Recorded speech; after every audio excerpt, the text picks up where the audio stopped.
Hello, everybody. Welcome to TPK Thursdays. Now, the session that you will be seeing tonight was pre-recorded last Saturday, where Kush and I were fortunate enough to be a part of Help Action RP, a live 24-hour charity event where DMs, GMs, and players from all over the world came together to take the help action to support Ukraine with Project Hope.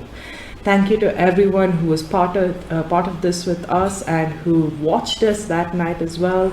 This is a little bit that we were able to contribute, and we'd love to show it to you as well. Thank you for your phenomenal support. If you would still like to support Project Hope or spread that word and raise awareness, the link is down in our description. And now to start on with our session.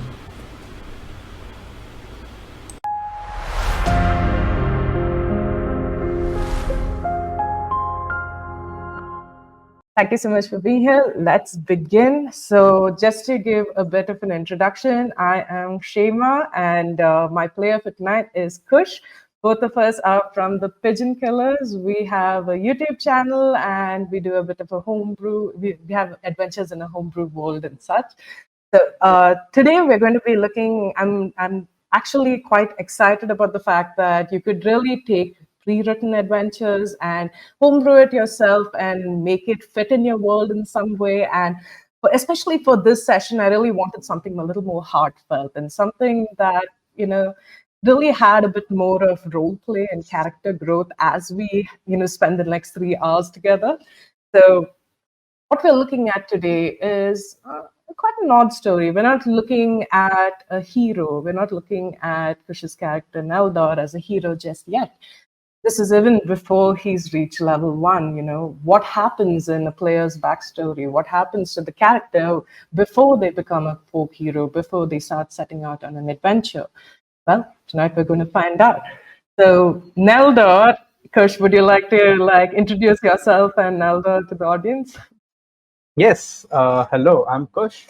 I'm part of the Pigeon Killers, and I'll be playing Neldor today.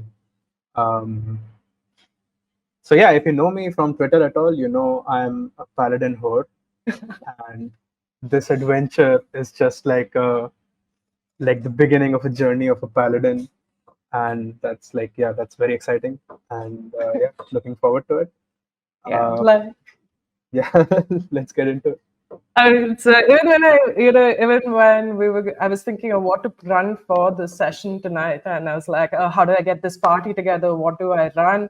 And I'm going through different pre-written adventures, and I'm thinking, I'm just getting like, nah, this is gonna have like too much combat. I'm not into it. What do I go for? And then I read this beautiful, fantastic adventure about like a rites of passage for an elf. And I'm like, this is just so gorgeous. Who would this fit? And I immediately thought of every time Kush said that paladins are the best class, how much he loves Neldor. And I was like, I have to give this to him. So it's starting now. To just start, our adventure for tonight, the one that both of us will be performing for you, is called Rites of Passage, the DN Duet adventure, and shall begin. Now, deep within the great forests of Gromstorm is the home of your ancestors, Neldor, built on large trees using magic to shape the wood without harming any of these plants. You look around and you see this huge, vibrant ecosystem. You look across and you see the homes of people that who have offered you shelter, have offered you food. You do not know everyone here very well. You yourself, Nanda, have only been living here for about a year now, in a home shaped by you, provided by the elders. After a long period of waiting, it's finally time. Now, as you recall, a year ago, many moons passed now. You think of your manor back in Bromstone. You think of your mother, the Duchess, irritated at you at the fact that he does not wish to be the Duke. What am I supposed to do with this? Nalda, you sat away your time practicing your weaponry, forging around, practicing your skills, trying to understand what makes you you. You look and you seek guidance from goddess that all your elves worshipped, called Ibu. the provider, the protector. And yet, somehow, being the duke, being the leader of royalty just did not seem to fit you. In desperation, your mother sends you away. She sends you to the forest, this side. She looks at you and says, "Do not come back until you are fit to rule, Neldor, because that is what you were born for." She sends you off and says, "And if you are to meet your cousin, be friends with him. It is better to keep your enemies closer, your friends." You feel disheartened at that because you have met your cousin a few times over the years, and growing up together, nothing much has happened apart from maybe playing catch or just looking across at each other past the dining tables. And for the last year, you have gotten to know him a little more intimately because essentially both your parents sent you off to summer camp. And now you're here. And a year has gone by with vigorous training with these elves, teaching you their ways, showing you what society is about, telling you what it means to be a high elf in this society. This is what your tribe looks like. The tribe of high elves, the tribe of Gromstorm.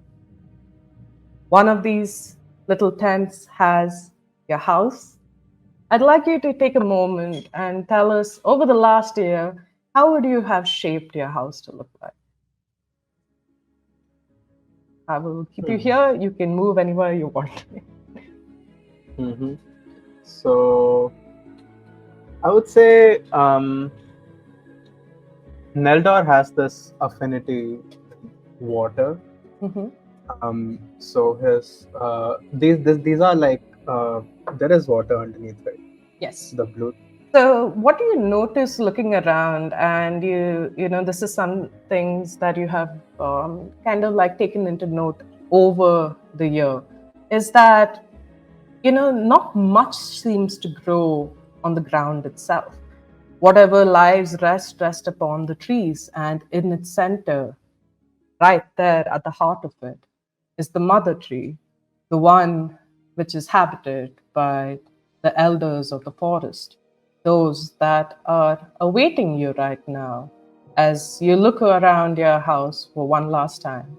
Now, though this little abode for you was shaped by your elders, you know, using bark, using wood magic, some light as well, to shape a habitat in the center of a tree trunk to just, you know, provide you with solace when you want to rest.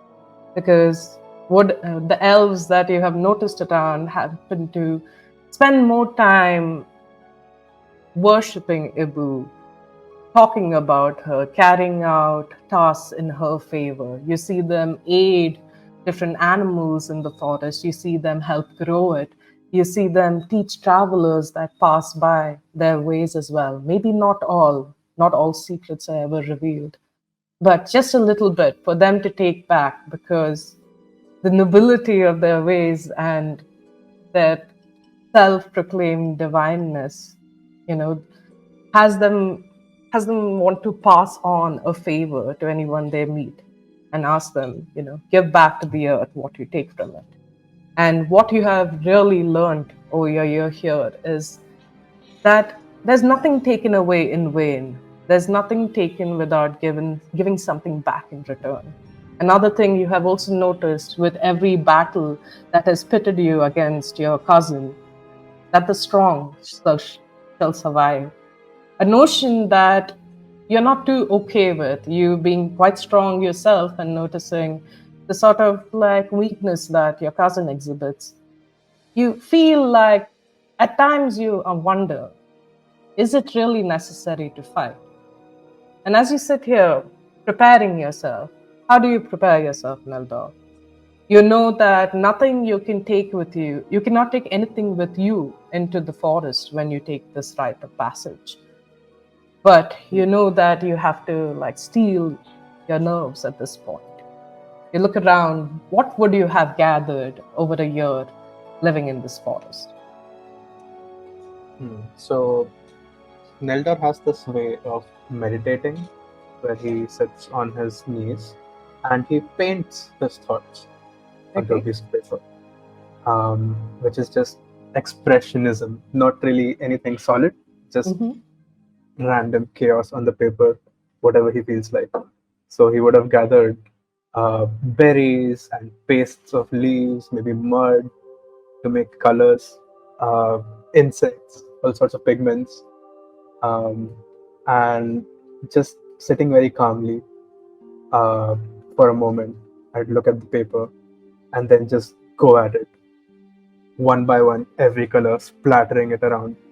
Um, and when it's done, it shows a very a very like a lot of splashes, but sort of all of it centered in a circle, which would mean that even though there is conflict within me, there is a sense of determination Mm-hmm. for the task at hand. Mm-hmm. And what So, are your feelings of Ibu right now? You have heard her name repeated multiple times. You see it in the worship of your mother's prayers. You see it in praise. You see it in curses as well. When people talk about these gods, are you a religious man, Nectar? well, about Ibu, seems to be a good person, but I don't really agree with her ways all the time. Mhm. Um, it does not always have to be survival of the fittest.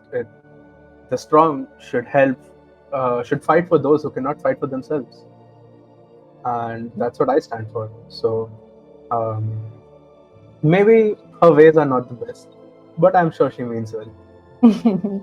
Yes, and in her task to really teach you that nature will prevail more than anything else, you are called to finally take your rights into adulthood. And after this long period of waiting, this message comes to you in the form of a tiny squirrel. It's one that you have fed over the last couple of months. So, you found one day with like a broken leg. You nursed it back to health, and now it acts like a slight messenger to you of sorts. It comes to you with its cheeks stuffed with, huge nut that it's crunching on, and it looks at you excitedly, its tail all, a frenzy, and it just chirps at you, calling you to follow it. And as you come down outside, you look at this large, magnificent tree right in front of you. And you know that that's where the wise women stay. Now, the wise women council, they rule over you high elves. They're made of the oldest and wisest grandmothers. The elves all worship Ibu, the goddess mother, the creator of life and magic, all magic as you know it, in Dumas, the world you reside. Ibu rejoices in life, and she does shield against death. And today, you are possibly to meet her to perform your rites. Now, as you go outside and start walking, you see as the walkways they bend around the trees, makes a sort of natural extension of the bark itself. You see large flat branches that serve as bridges between these paths. You look around and you see the homes of your tribal people and tribesmen. They're all delicately shaped as hollow points within these huge trunks. Light, as you see up, filters through the canopy above, and the paths are slightly illuminated by gently glowing bubbles. Trapped in this sort of strange shaped wood, a couple of elves see you as you walk past. They whisper to each other, "Isn't that Neldor? Is he giving his rites?" You see as children gather to watch you, and they say, "It's the Duke. It's the next Duke." And as you walk, you feel this weight of responsibility weighing you heavily. And at one moment, you wonder, would it feel more of a relief to just be able to escape this and go to a place of solace instead? As you enter, as you grab this last branch to climb onto the large mother tree. You stand for a second and look at the expanse in front of you. Now, even though you have been living in the trees for a long time, you have not really ventured up to the topmost branch yet. Would you like to do so? Is that's what I'm supposed to do for the rites? Is that where I'm supposed No. to?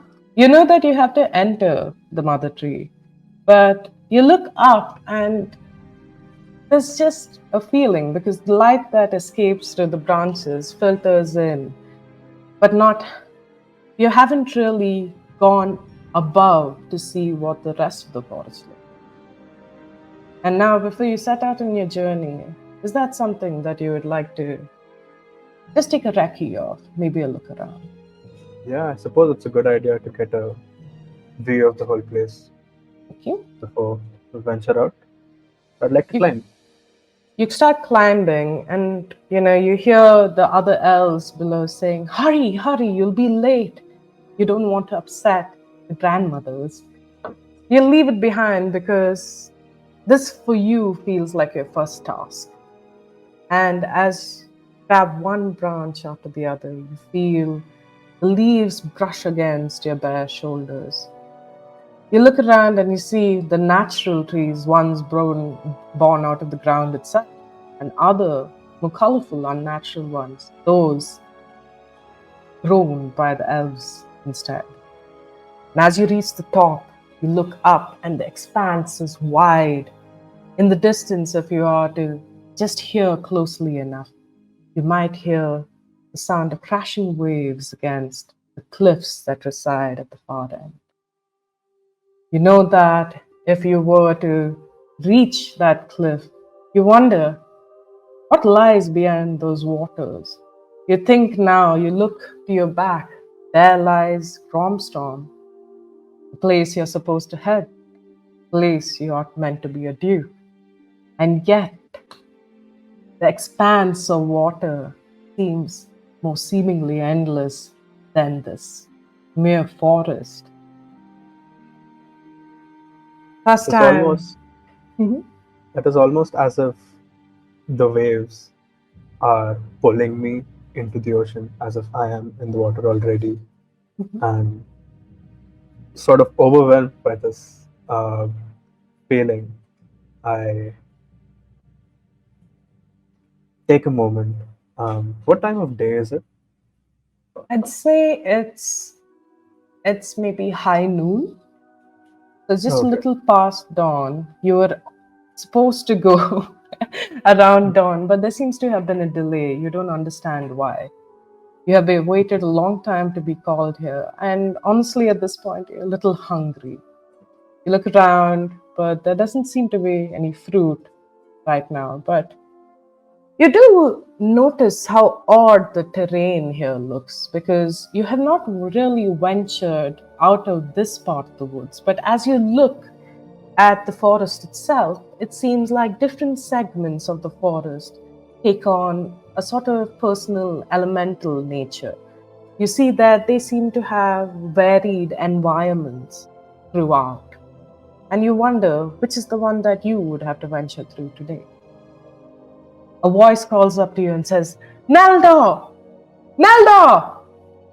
Yes. Come What down! is They're it that you waiting for need? you." Oh my God. You do, they Is say. that you, cousin? A voice calls back and says, "No, your cousin would never be late for these things. He's already waiting there. We're all waiting for you right now, Neldor. I'm sorry, I can't see you and I don't recognize your voice. Come Who down is here and this? then you can see me. What? Come down, come down, come down fast." Okay, okay. And as I'm going to climb down, I'm just going to turn back and look at all the vast expanse, the different ecosystems in the forest, the ocean, and I wonder, there is so much to see, there's so much to do. Is the kingdom where my heart really belongs? And I climb down with that thought in my heart. As you go down, the wood itself feels familiar under your rough palms. And you do feel this familiarity. You do feel the story of your ancestors in this ancestral wood. You do feel the energy that it gives you from being united by blood.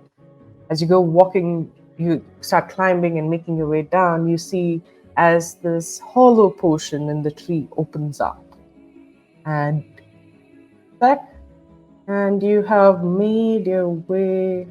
Maybe I should have taken the other side, yeah. But you have successfully made your way this way, and you find yourself in the middle. Now, at the side, you recognize someone that you know to be your cousin. He stands there. He looks a little sullen. He seems a little worried, scared. And he sees you come in. He sheepishly smiles at you and raises a hand before, it falling down, disheartened. The other elders look at you. They too are all standing in the corner, whispering. We put a couple of elders here. Wait, did the cousin just fall down, did you say? No. His hand. So he raises his hand to say hi to you. And as soon as he does, he lets it go and it falls down, disheartened. He tries not to look at you at this point, but the others, the whispering stops and they look at you. And they call you forward. You look at this seemingly ancient woman almost standing there in the center. You look to your side and you see that, there's a small shrine to Ibu. It's in the shape of sort of like a flower in a weird way, but a flower made out of wood. You go inside, and as you are, you feel like the whole weight of the canopy of trees around you seems to be closing in. And for a moment, you feel almost stuck, almost claustrophobic in this small little space. And yet, it radiates with a sort of divine energy. And as you stand there, your spirits, even though disheartened, it feels like you're being revived with energy. It feels like some protection is being cast on you almost. You look around, waiting to see someone talk to you. You see the eldest elves stand there. Some you recognize from sermons and various festivals growing up, and some, they look like they haven't left the tree in years. They're speaking to your cousin right now. His name is Myron. You look at Myron, and everything that you've known about him while growing up, he has always been your born rival. He's always been the other, what did you say, the other heir to the throne, the other possible duke.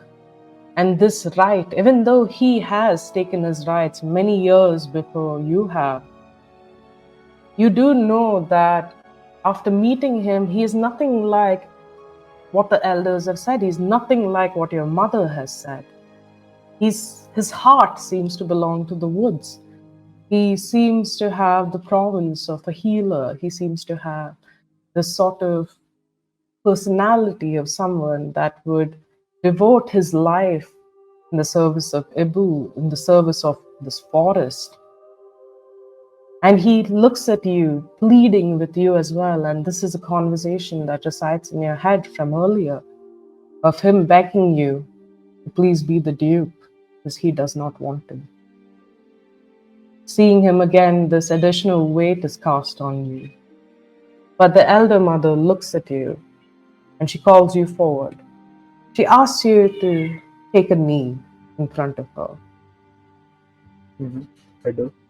As you bend, she lifts her hand, and you see as a wooden flower floats up from it and transforms, and it grows, turning from its barkish brown to a more vibrant, healthy green. And slowly this opens up, and a flower is born. While she does this action, she tells you, only the strong may earn the gift of life. The weak must feed the strong and become their strength. It is in the hunt, the chase, and the struggle that our strength is tested.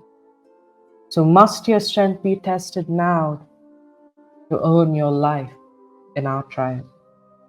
Go out into the forest of rains alone.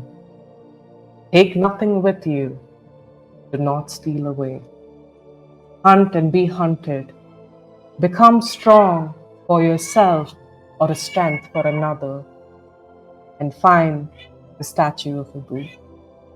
Drink from its waters and commune with the goddess. Then return here, a true high elf. Take nothing with you, I repeat once more. You may only have that which the fertile mother provides. You have a moment now, Nelda, to commune with the others here, to possibly talk to your cousin if you would like to. I'm so sorry, my little kitten. Um, I stand tall after hearing this, and I say, I am ready. Um, then I walk over to Myron and I give him the whole forearm handshake. I don't know what it's called. Yeah, catching him by his forearm. Yeah. This feels thing princes do.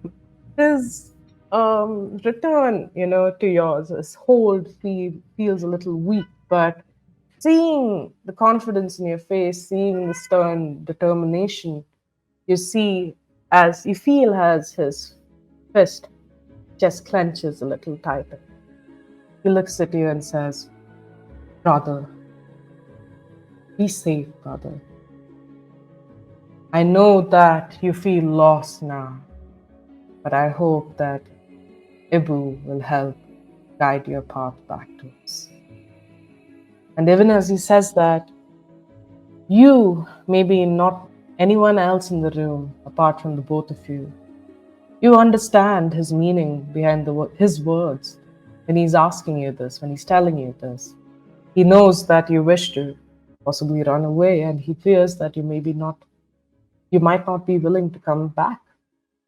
And as he looks, you see past the concern, and you see the pleading look in his eyes as he says, "You are our ruler. You will guide us." And he leans back and steps. What is your passive perception? 10. 10. Okay. Let me see.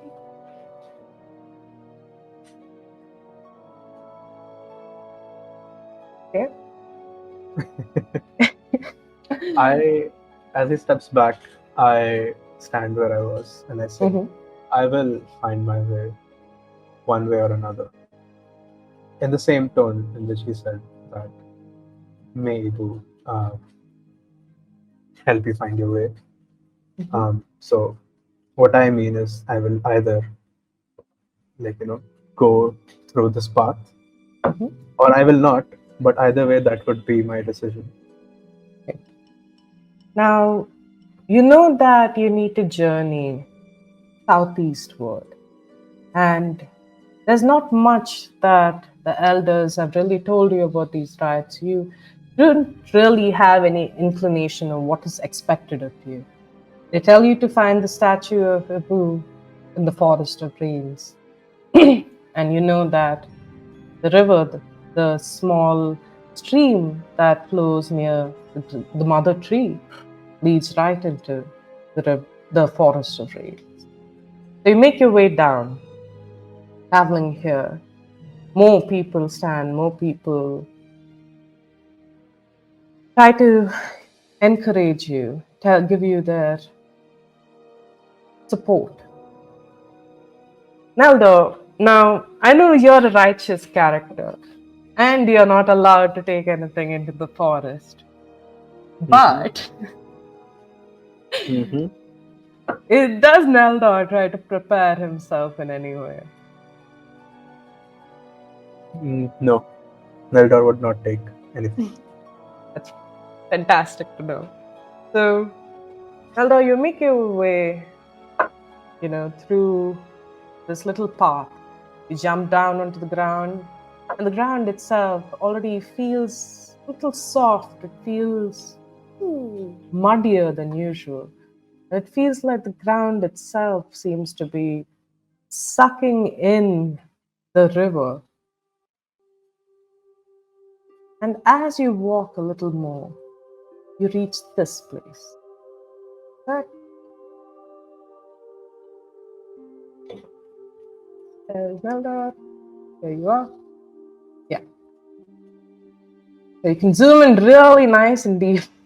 It's not loaded for me. Oh, here it is. Yeah. On the top Oh, left. okay. Uh-huh. Yeah. All right. Wow. So you look around, enter the forest of rains. Up above you, a huge columns of water float in the air. And as you look a little closer, it seems strange almost. It seems like something is inside them. It's so odd that you start walking closer and closer. You start walking deeper into the forest. And the more you notice this, the more you take note of it, you with an eye of a novice artist. You try to see the details inside and try to understand what is in it. And you see that the ground itself does not seem to have any form of life anymore. What grows out from the ground seems to be these large wooden tree like structures. And at the ends of these tree like structures are huge globules of water. When you step in and look in a little closer, you look right into this thing, and what you see is an ecosystem existing by itself. And it seems like every bit of water here has been dispensed into this large water like magical thing. The plants grow from the ground, and through it, you see that the water is floating upwards like a large, in the manner of a sort of like a large seawood.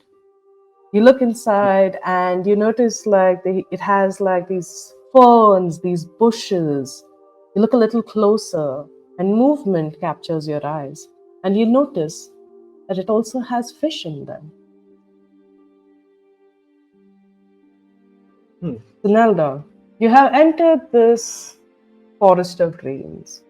You do not know how much time it will take for you to reach the statues of Boo or where it can be found either. But you do know that you would have to spend at least a day or two here. Now, to prepare yourself for any dangers that you might encounter, to prepare yourself with shelter for the night as well, what is it that you start looking for and how do you do this? How do you buff yourself up with either armor or weaponry? How do you provide for yourself? Because you'll need to eat, and where will be your shelter for the night? Right. Uh, these trees, they have water on the like branches, but are the branches themselves dry? So it feels more kind of like a sort of pipe. It seems like the water itself is traveling through these branches up and filling these smaller ecosystems on top. You look at the ground and there's barely any grass around. You look around for maybe some living creatures, but they seem to only exist in this water. Also, what hangs over you is this perpetual misty rain. It's soft, it's small drizzle, but it's constant. It does not feel like it's going to get worse, but you know better than to not be unexpected. What will you do? I'm going to two things. One, I'm going to look for rocks that might Okay. work as flint stones. Okay. And then I'm going to break a branch to sort of make a makeshift spear. Okay. I don't think I would have a knife also, so I would look for sharp rocks as well Okay. to sort of sharpen the branch. And I would probably make like 4 of those. Um, and they are hollow as well, right? They are. So it does feel like the branch itself does not feel very sturdy, but you do notice that while you're just like grabbing a couple, you do notice that they do tend to vary in thickness and in maybe solidity as well, you know. Like some feel a little harder, some feel a little too squishy, and you throw that away. But you know, you do notice that. Actually, give me a survival check and a nature check. Survival and nature, or And okay. So survival is check 8, and nature is 12. okay. So you essentially, when you try looking around for things to find, you do notice that you're not able to find many things. Maybe it could be just this place, but also the fact that you've still not really left where your tribe was. You do notice that the trees over there are still a lot more healthy. So you walk back a little, having noticed that these seem to be slightly useless. You pick up a rock. It doesn't seem to be the best rock, but it'll do for now. You do find a sturdier branch here and pull at it. It seems quite good. It feels good in your hand. Give me a sleight of hand, I'd say, to fashion this into a spear. That's a 17. Oh, fantastic. So making do with whatever you have, you know, you reach up, you grab, you take the swindly little thin branches from the rainforest and use that as a sort of roping mechanism. You take it and tie this sort of, you take the rock and you start like harshly Clobbered. just sharpening it at the riverbank that you just came by. You take another stick, you put it on top, you quickly just fashion it, and it seems good. It seems like it'll protect you or at least help keep anything away if they surprise you. Now, you also wonder, looking at these swindly little branches, it does have liquid. Can I eat it? Um, I think I would rather eat the fish. Mhm. Also, what happens to the mini ecosystem when I break a branch? So you see that fall, and you notice that as soon as you cut a branch off it, if it has one with a living, and as you can notice on the map as well, you know, some of them seem to have fully formed ecosystems already, some of them seem to be still developing. You know, taking care to really look for the ones that you could cut off, you notice that the ones that do not have an ecosystem in them seem to just fall down, and it just splashes on the ground and just dissolves immediately. But the ones, and if you're there, would you like to cut one with an ecosystem in it? Yeah, I would like to cut one with fish in it. Okay. So you cut it, and as soon as you do, a different voice seems to come in your head as one whispers, "No!" And you see as the branch falls in this huge ecosystem, massive almost. It doesn't look quite massive on the map, but these are like really big ones. It falls, and as soon as it does, the water does seem to disperse onto the ground. But what you are left with, though, are like a couple of weeds, some bushes. You do notice a couple of fish as well, and a tiny little snake. A little snake. Mhm. I'm gonna try to grab his throat. Okay. Okay. Sleight of hand, please. Uh-huh. Oh, that's 19. Oh, okay. I don't think the snake's gonna. Yeah, the snake rolled in that one. So it's like it's almost in shock as soon as it falls down and it's slithering over there and trying to find its way. You see as like a large fish has also fallen on its back. Snake's having a really bad day. You reach out and grab it by the neck. It hisses at you, but almost chokes because it feels like And you notice this immediately. You see, as these things don't seem to really survive out of the water really well, its scales already start to take on a sort of algae-ish form Hmm. in a weird way. And you look at the fish as well, they flop a bit and, pass.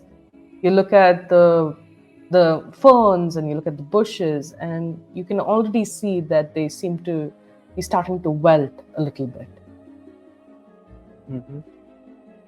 Um, Can I, the snake I have in my hand, can I push it into another? You said a fish fell down as well, right? Along with Hmm. the snake? Yeah, there are a couple of them. You'd say about three or four. Oh, okay. So can I push the snake into another water sphere? Yeah, you do try, and you do notice though that if you pierce the spear without, really breaking the branch, whatever you put in and bring out seems to be coming in a quite a solid motion, almost like going through a portal of sorts. Hmm. And you do notice that while it is connected to this branch, it does survive. It is only breaking the branch that kills it. So when you put the fish back, when you put the snake back into the water, it struggles immediately to try to get out of your grasp and just, slither away. But you do notice that when you do, almost like it's dipped in some elixir of health, it starts to heal automatically. Oh, so interesting. This water might have healing properties then.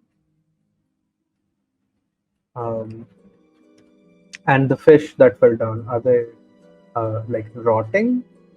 They seem to be, and you do notice that they seem to be doing it at a much quicker pace than usually would. Hmm. And you wonder if maybe, give me a wisdom check. Just 11. 11. You wonder how this water works. You wonder whether it needs to be like, does this water exist if you try to pour it into another container? And is that some way that you could make an ecosystem by yourself? And that's something you would love to try as well, because you're Hmm. fascinated by the shape of water. And you look at this, and the fish, it's not starting to smell just yet, but even the ground around it seems to be slowly taking it in. Kim, your Oh, passive perception is 10, correct? yeah. You're wearing sandals. Hmm. So noticing that, you look down at your own footwear, and you do see that the grass itself seems to be reacting in a odd manner. It seems to be like slowly just like sticking to the soles of your sandal in a way, like it's trying to suck something out of it. Suck something out of it. Interesting. Um, but I feel for now the fish are sort of a lost cause. I will maybe try to figure this out again later, and Okay. I'm gonna just walk forward. Okay. So you can move forward, and most of the place seems the same. You do notice, though, that a couple of other animals seem to also exist in this spare space with you. Mhm. They might be small, but you do see the occasional flutter of a bird just come in and settle. You also give me a perception check. Nat one. Yep. So you notice nothing, Nalda. Everything seems to be really fantastic for you. You are, right now, you wish you had some parchment, some ink, something to draw on, possibly. And as you traverse your way down here, is this the way that you would prefer to go? Uh-huh. Yeah. So as you traverse your way down here, you do notice that there's a small sort of pond-like formation that's taking place there.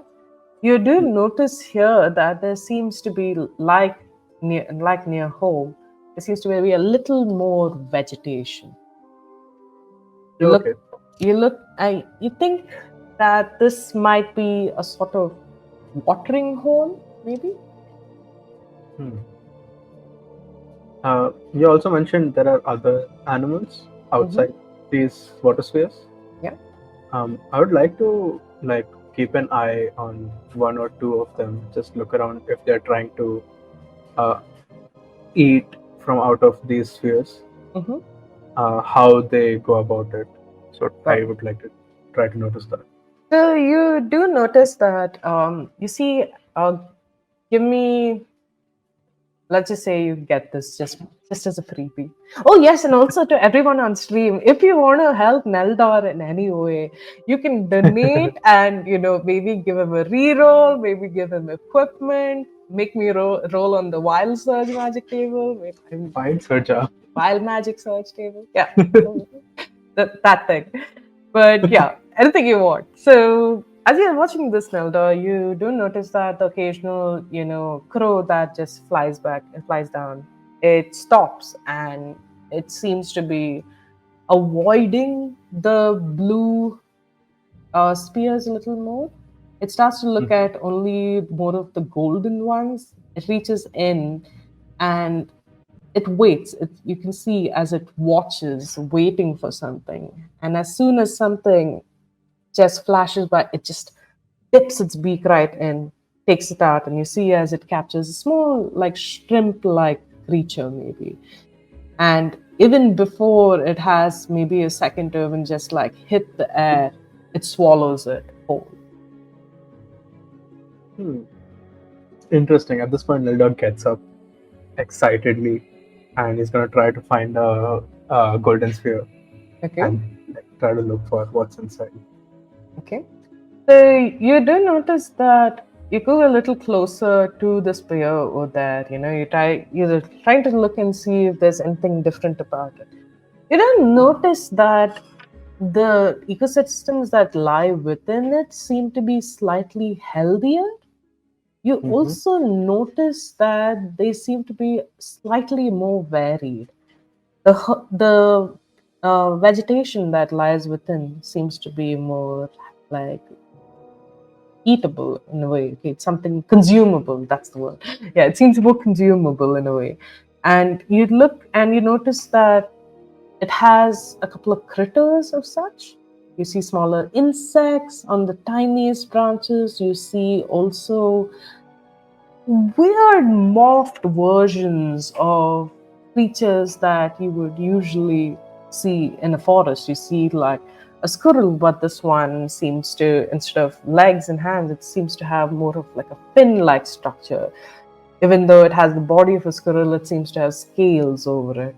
You see another creature that looks kind of like a bird in a weird way, but shaped kind of like a fish. And all these sort of weird aquatic creatures live in these large spheres. Now, maybe not relative to the map scale, I will make you even smaller. But yeah, that's how big you would be Mm-hmm. comparatively. Gotcha. So, You want to take a dip inside? oh, I can go inside completely. All right. Should I? Yeah, why not? I'll go inside. Cool. Roll me a D100. A D100. Uh-huh.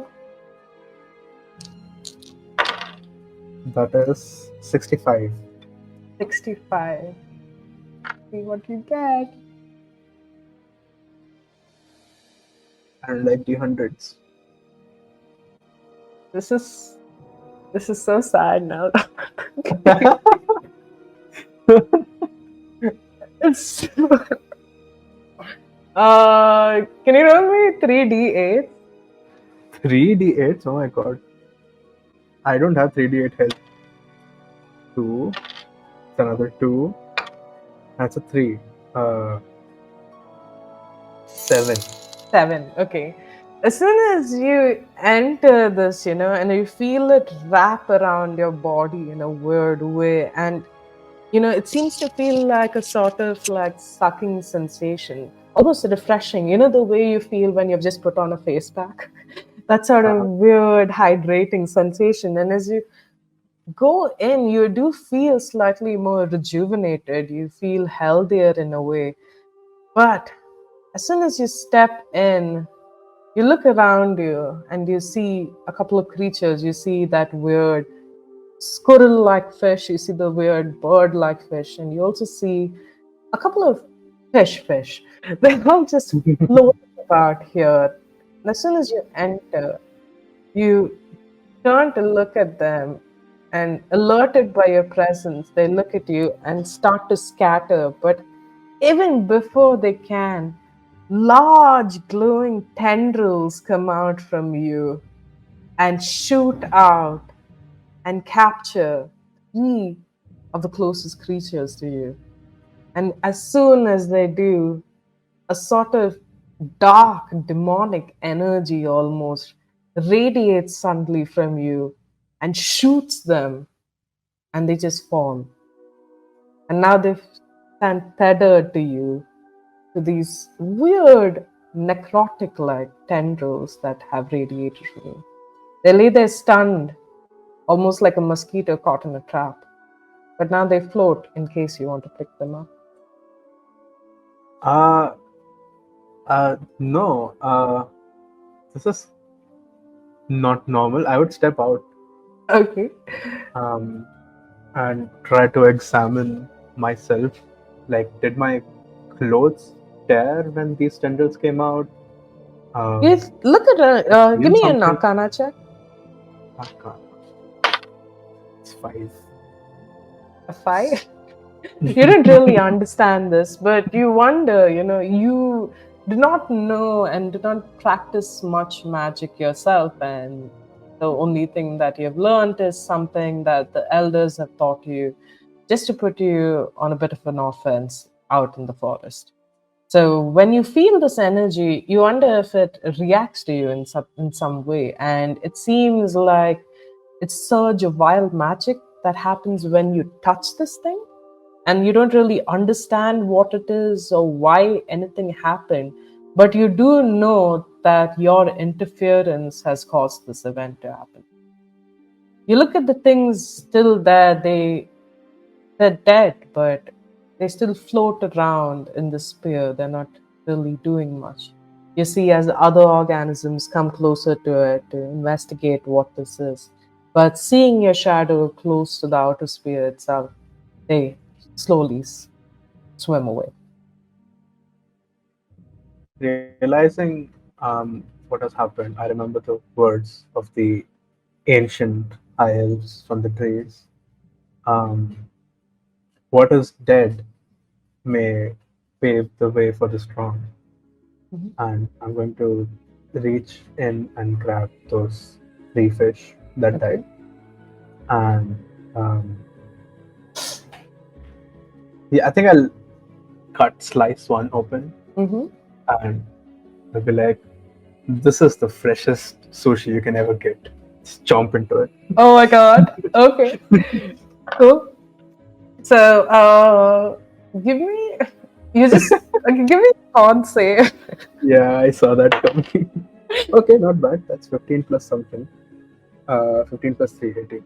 Oh, that's really good. So, weirdly enough, you, Nelda, do not feel any really bad effects from this thing. You start eating it, it starts to give you nourishment, and it fills you with life almost the more you consume it. You look around and you still have the two other fish, but these don't seem to be decaying at such a rapid rate anymore. They seem to be quite normal. You now have two fish and a spear with you. Is there anything else that you would like to collect? You look over, and through this misty drizzle, you see the hint of the sun slowly coming down. You know that soon it'll be dusk, and you will have to find shelter before that. Um, I want to try something Mm-hmm. before looking for shelter or fire. Mm-hmm. I'll take my gi off, and you said there is a mist born thing everywhere, right? Yeah. So I'm gonna just pick it up and sort of like flail it around in hopes Okay. to catch some moisture. Okay. And I'm not sure if the ecosystem water is drinkable because it just searched the wild magic thing. So I'm gonna try to capture some moisture from So the air. you are also right next to a watering hole in Oh case. right, okay, right, right. But Uh-huh. also, you do attempt to do it, and it just feels like your clothes getting wet in the rain. It's not really enough for you to even like maybe like wring dry and gather a few droplets of water. It just settles like a soft mist on your shoulders. Your shirt is a little damp and will feel slightly cold after a bit. Hmm. Okay, then I'm going to try to drink some water from this watering hole. Okay, so you bend down. Looks clean, right? Looks transparent. It does. You do see that the same similar sort of grass that is existing around you does seem to like also have at the bottom of this pool of water, but the water itself seems reliable. It seems like the one that flows next to the mother tree. You Hmm. bend down, and as you drink from it, it feels refreshing. And yes, this water is drinkable. Great. So after this, I would probably walk ahead, look for shelter. Mhm. I would also look for um, long, hollow branches, if I can, like bamboo-like branches, if I can Okay. find any, Okay. and also more sharp rocks. Okay. So give me another survival check. Yes, we go to- Another 15, so 17 total. Oh, great. So you are able to gather. How about you tell me how you're gathering these materials? Oh, so I'd say I first find, as I'm drinking this water, I look inside and I see pebbles, Mm-hmm. which are flatter than usual. Mm-hmm. And with flat pebbles, you can like hit them at the right spot, like split them in half, which gives them sharp edges. Oh, And with okay. those sharp edges, you can sharpen wood. Mm-hmm. And I'd say like um, I find relatively straight branches in a tree nearby, and I'm going to cut it like in a diagonal way. Like you know how straws are to poke Mm-hmm. hole inside the can, like that. Mm-hmm. And I'm going to try to poke a hole inside one of the blue spheres to see if Oh, water will flow out okay. from the So other end. that is interesting. So you do poke it in, and it's odd because when you do, it kind of fills this tube like a jelly like viscous, and Uh-huh. at the point where this the surface, the outer surface is, and where it hits the bamboo pipe itself, it just stops, and it feels like that feeling when you're dipping a straw in glue and it's not really coming out through the other end but it's just sticking around. It's not So viscous. yeah, so it just seems to envelop it, but it doesn't really do much. But you do notice that, while you're doing this action, right, and you start to pull the pipe back out, you do notice that the parts of the pipe where this viscous fluid had touched, now leaving the same sphere itself, it starts to fade rapidly. Oh, okay. Hmm. I hmm. Seems like I should not be messing around with this ecosystem, but I just want to do one last thing, Mm-hmm. which is when Tell me. it is inside, I'm going to blow air into the Oh straw. my god. So that's another D100 you're rolling for me. Amazing. But this is the blue one, not a golden one. Yeah. Okay, still, that is 85. I'm rolling a lot of 85. fives.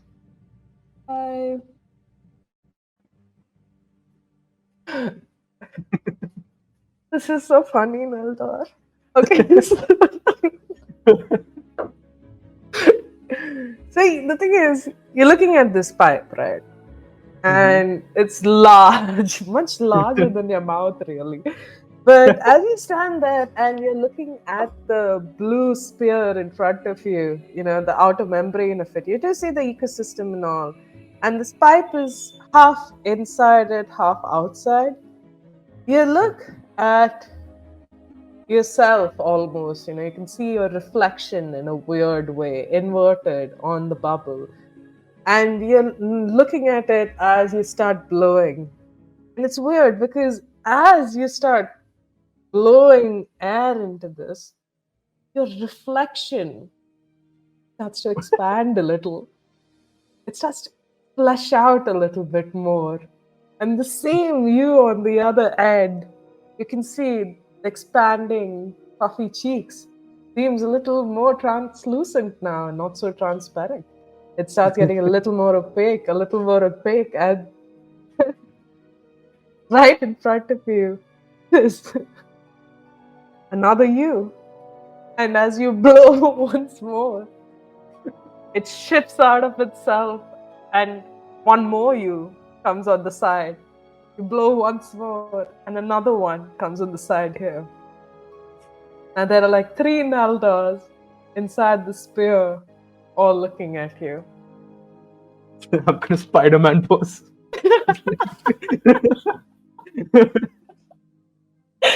Oh god.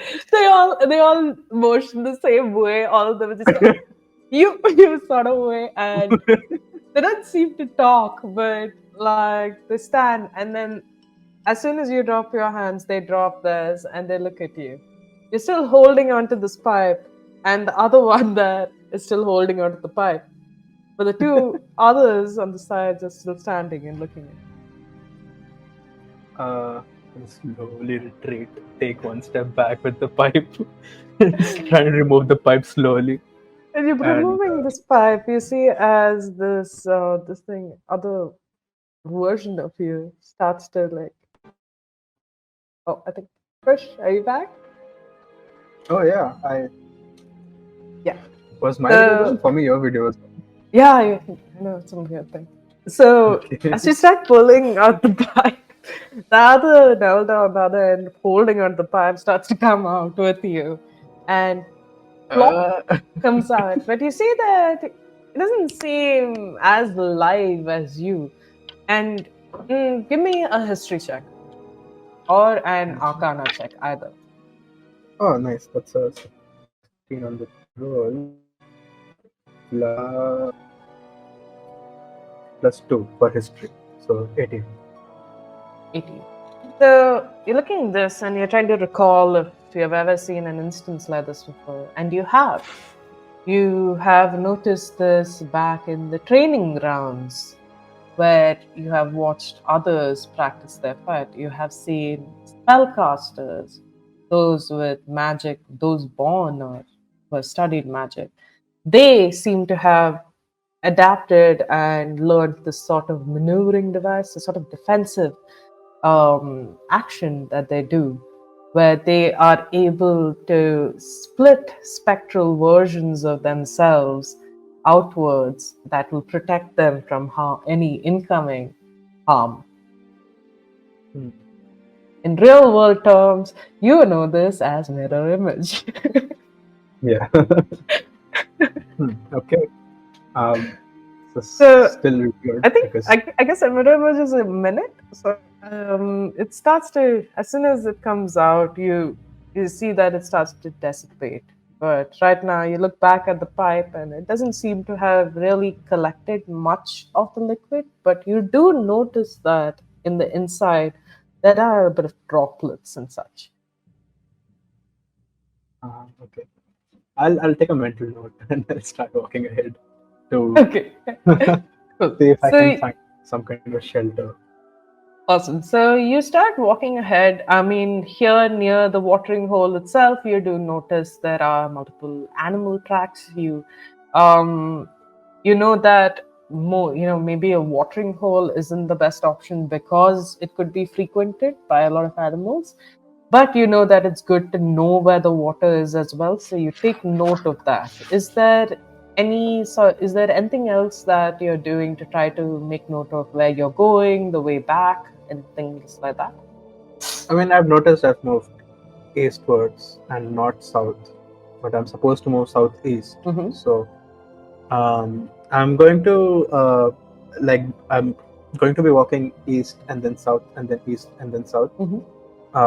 to be able to better navigate, like Okay. to like not like stray off Got it. instead of walking in like one diagonal line. Mm-hmm. So you start. So Mhm. So I would say, yeah. So you'd be possibly here somewhere now. uh Yeah. So is following the river something that you want to do as well? uh, the idol is by the river, right? You don't really recall too much of it. You just know that it is past the Forest of Dreams.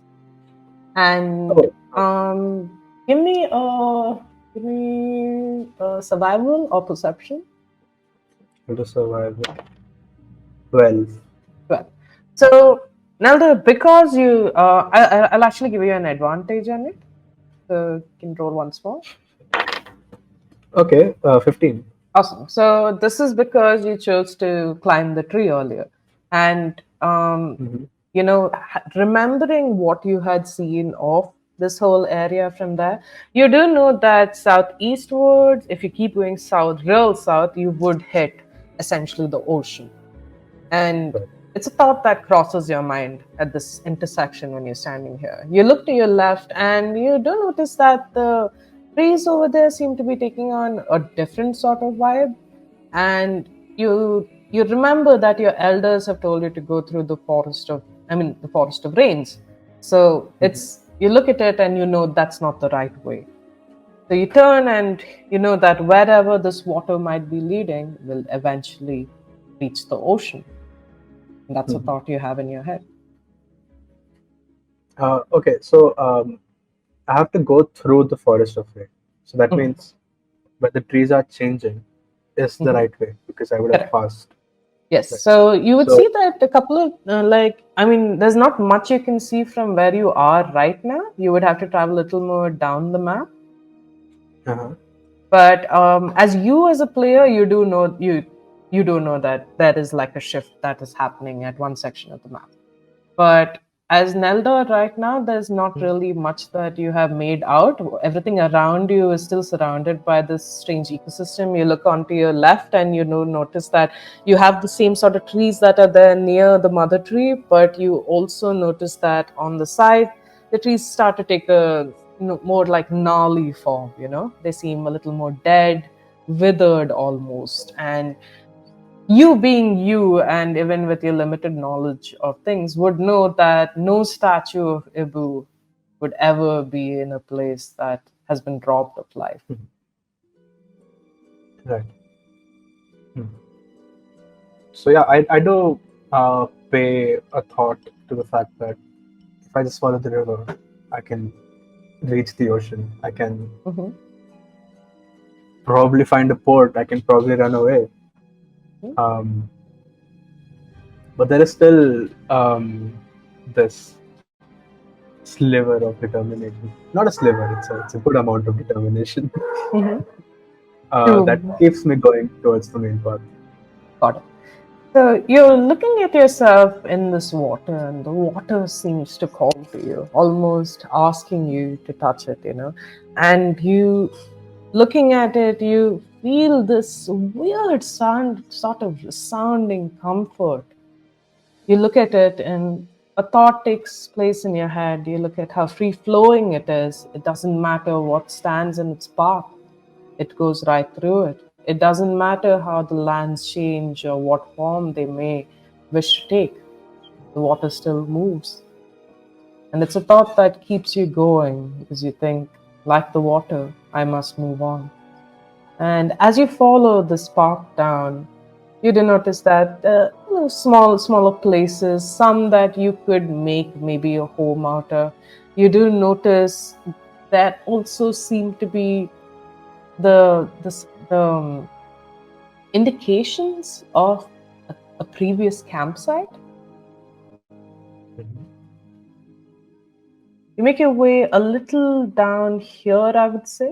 You cross this riverbank, come here, and that's where you find a tiny spot here. Uh-huh. So over there, I'm sorry, I don't have campfire stars. I forgot to make the icon for that.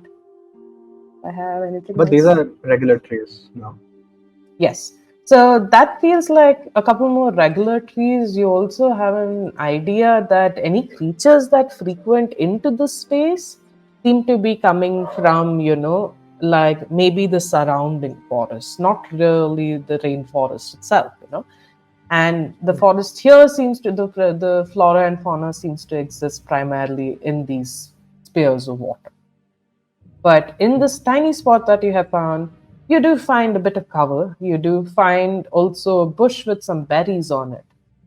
It seems to have a little more of a comfortable ground as well. It's a little more grassy, not as muddy or watery or like sluggish. You rest over there. Would you like to settle there for the night? Yeah, I would like to make like a investigation, as in if it is, like, it feels too good to be true, basically, Okay. like out of nowhere. So So you do an investigation and roll for it. yeah, not one. Oh my god. Two nat ones, not a single nat 28. So you are here, Nelda, and the sun has seemed to set. And while looking for things around, Oh. you don't really notice that the the sun seems to have gone down. Everything starts to get a little darker.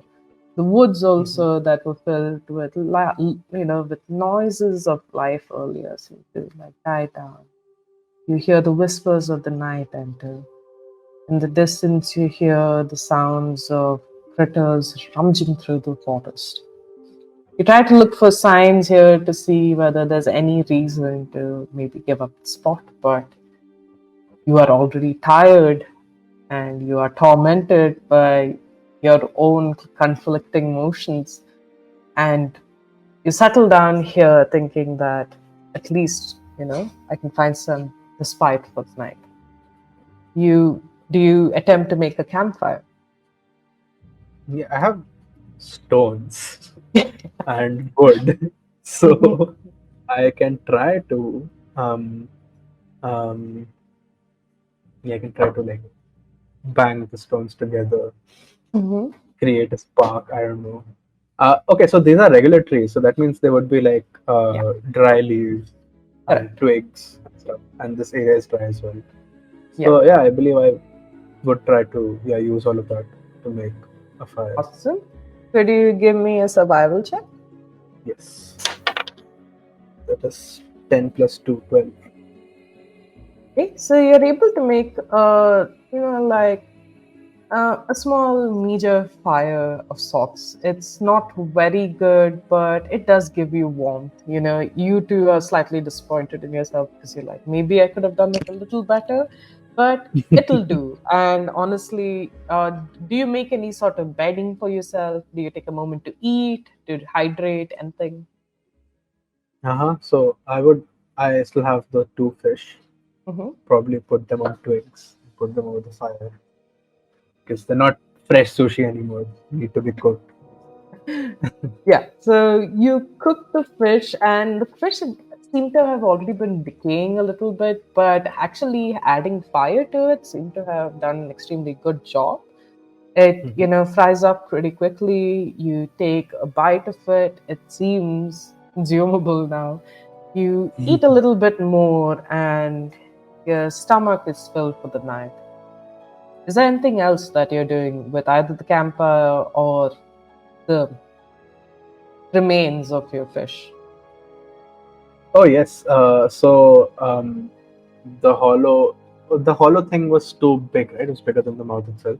Mhm.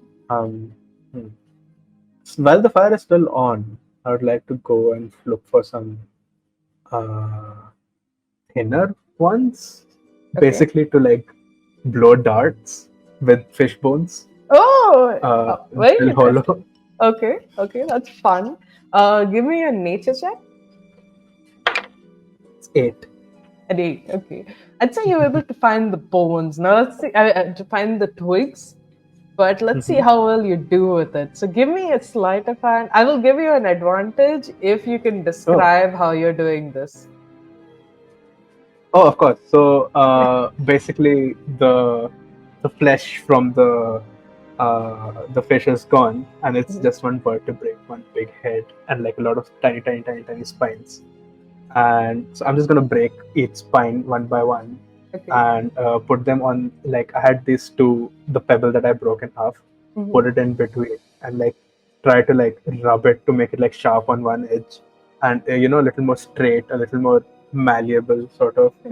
And on the end of it, I'm gonna put a little bit of mud from the water that was nearby to make it weighted on the behind, and I'll put a leaf, a dried leaf, for the precision, Oh and I'm my gonna put god. that inside.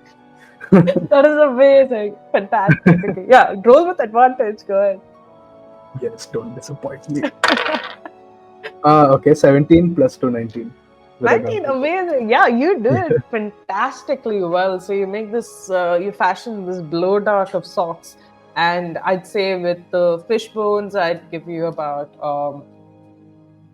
10 darts that you can make. So you can add maybe a dart to, I mean, what is it, the dart thing called?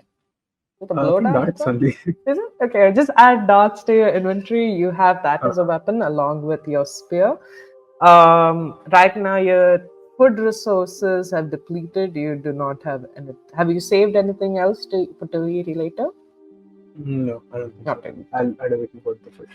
Got it. So you've done this whole thing, and it's taken you a bit of effort, and now the bonfire that is already starting to die slowly. It starts to subside a little bit. Okay. So while you're doing this, though, Nelda, and you're looking at these blow darts and you're just fitting it in and practicing at like a dummy target, almost a tree at the other end. And behind you, you hear the sounds of someone tracking.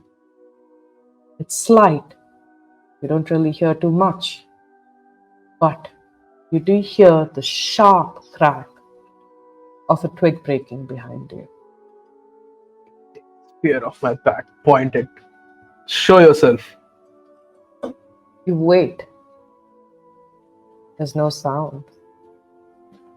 And I need you to roll me a dexterity save. 15. 15. Okay, let me see what that does. Uh, oof. So, Naldo, what happens is you're watching this right in front of you and you hear this sharp, like, crack behind you. Immediately you turn and you say, "Who's that?" What you're answered with is the sound of a large growl as this massive creature suddenly jumps out and just lands on you almost. As soon as it like throws its whole weight on you, you put up an arm and like hold its spear, and you're holding it in its jaws right now. You take a second, and a voice from behind says, kill him now." This, this large mammalian creature starts to bite down your spear. You can feel the saliva from its mouth dripping down onto your face. I'd like you to roll initiative, please. Yes. 12. 12, okay. Yes. Ooh, oh my god, Nelda, don't die.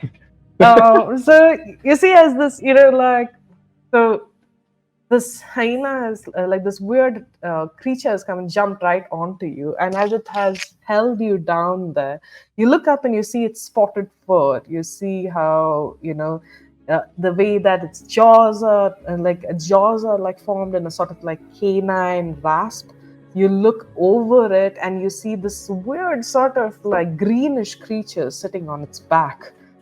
The thing calls out to you again and it says like, elven meat, it'll be mine tonight. And it like reaches down and tries to stab you with its dagger. What will it do? Bring it out. Uh, Does yeah, that probably hits if you have to ask like that. does a 13 hit? Yeah, it does. That's what I want to make sure. Okay, so it first takes its like weird blade from its side and tries to hit you with it. Immediately, it's trying to like get right at your side, stick you right in the gut. So 1d6. So you take 5 points of piercing damage from that attack. Okay. As soon as it does, it pulls the mane of the hyena it's riding on. And as it does, the hyena reaches down to take a grab of you once more. It releases your spear, allowing you to hold it for a second, and reaches down again to bite at you. It tries, but at the same moment, you move away, and all it gets is some dirt in its mouth. What do you do? I'm gonna get up. I'm assuming I'm prone. Mm-hmm. You're Get, under the weight of this thing, but now since it's like released you could use your action to either move away from it fully or attack it.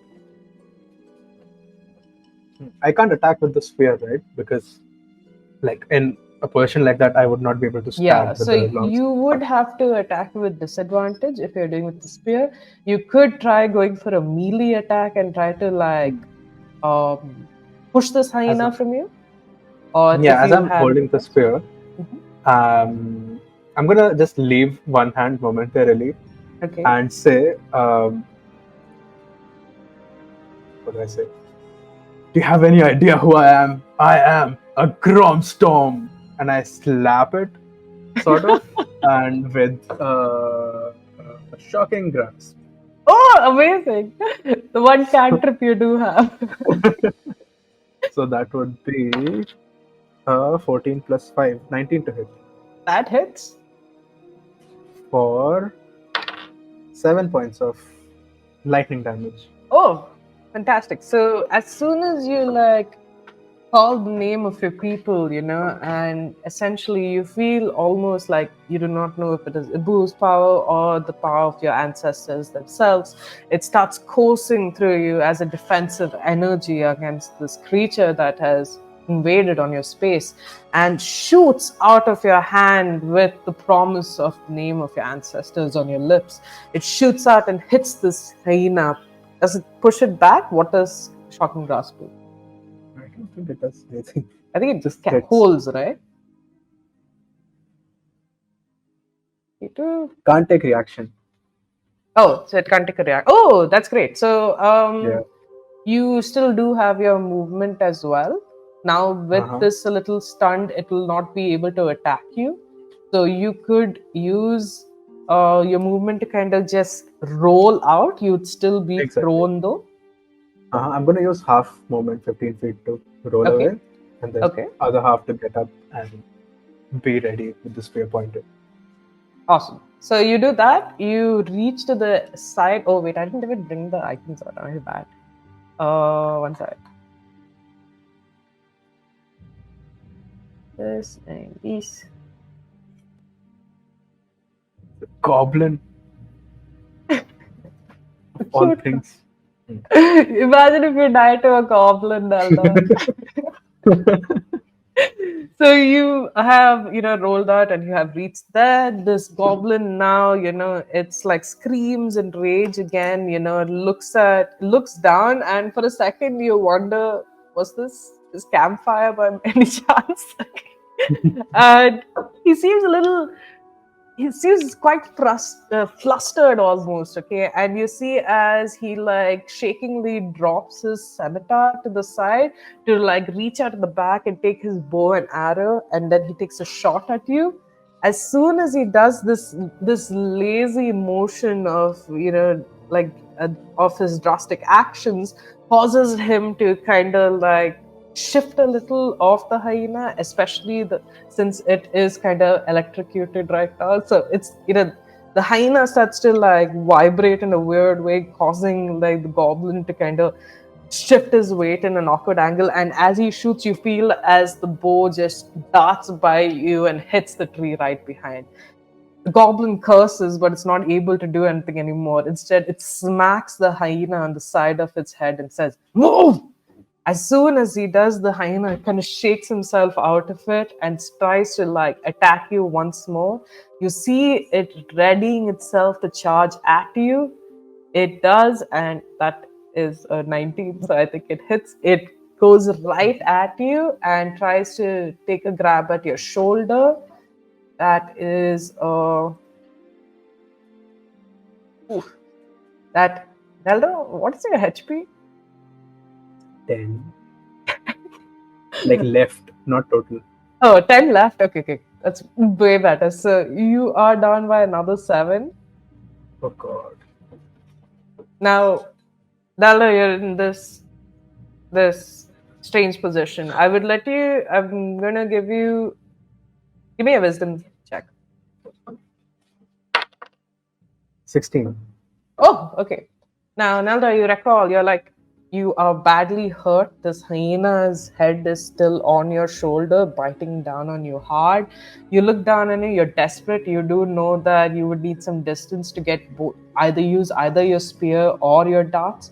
You do notice, though, on the ground behind this hyena and the goblin is the scimitar that the goblin very dumbly threw away. You also think, how do I heal myself? And you look at the tree next to you, the tree with spears, and the way both of them react in odd ways. Wait, the tree with spears? Yeah. Oh, the water spears. The water spears? Right, I was going to go for that. How does the tree react? No, the tree hasn't done anything yet, but you do know how it reacts to things if you Right, want so to use is it. it within arm's reach as I have been bitten down on the shoulder? Yes, it is. It is. I'd say the trees are about 5 feet next to you. This creature itself is pretty huge. So, if you were to use your whole weight, you could throw both of you into it. But it would be a high strength check. Oh, instead, could I, as I'm holding this creature back, Mm-hmm. can I just like leave one hand, reach inside the water, and just try to channel magic how I did before, but Okay. without a specific spell, just try to channel magic? Yeah, you can. Are you reaching into the blue or the gold? I'm gonna say gold. Gold. Okay. Yeah. Roll me a 1d100, please. It's a 91. No. 9. What? Is it? Oh, sorry, 61. Oh my God, 91 would have been a fantastic one though.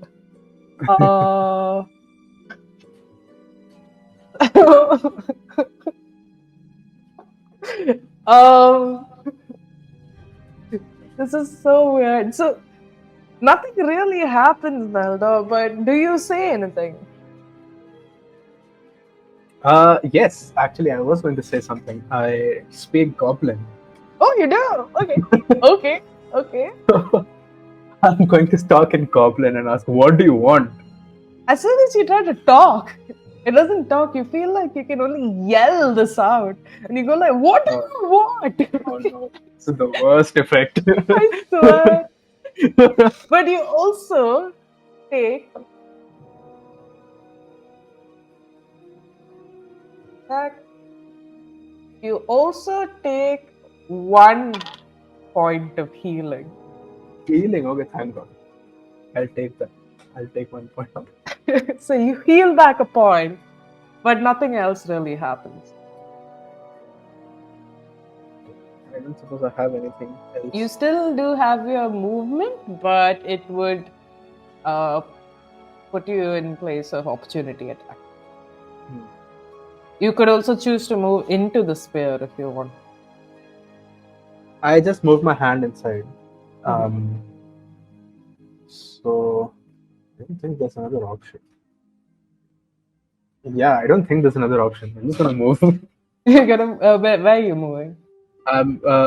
Like the same sphere I put my hand in. So You I'm just move gonna into the grab sphere? something. Okay. Yeah, just gonna grab something and try to pull myself inside. Okay. As you start to submerge yourself fully into it, I will tell you what happens when your turn comes, but roll me a D100. Mhm. 100. 100! Oh my god! Oh my god, Okay. awesome. So this is exactly what I wanted to happen, but like it's Oh. perfect. So as you like enter into this, you see as the goblin and the hyena are outside and they try to reach at you, they try to get at you. They also start to like, oh, they also start to enter. So first let's see the goblin. The goblin is going to try and shoot at you with an arrow with disadvantage. It tries to shoot at you. You see as this arrow, it comes quite sharp, quite fast, but as soon as it hits the membrane of the spear, it starts to slow down until it stops just an inch away from your nose. It looks at you and curses and then hits the hyena on the head again. The hyena seems a little reluctant. It doesn't really want to touch you or like get inside the spear with you, but it does. And as soon as it goes in, I will roll a d100 for it. um, okay, 7.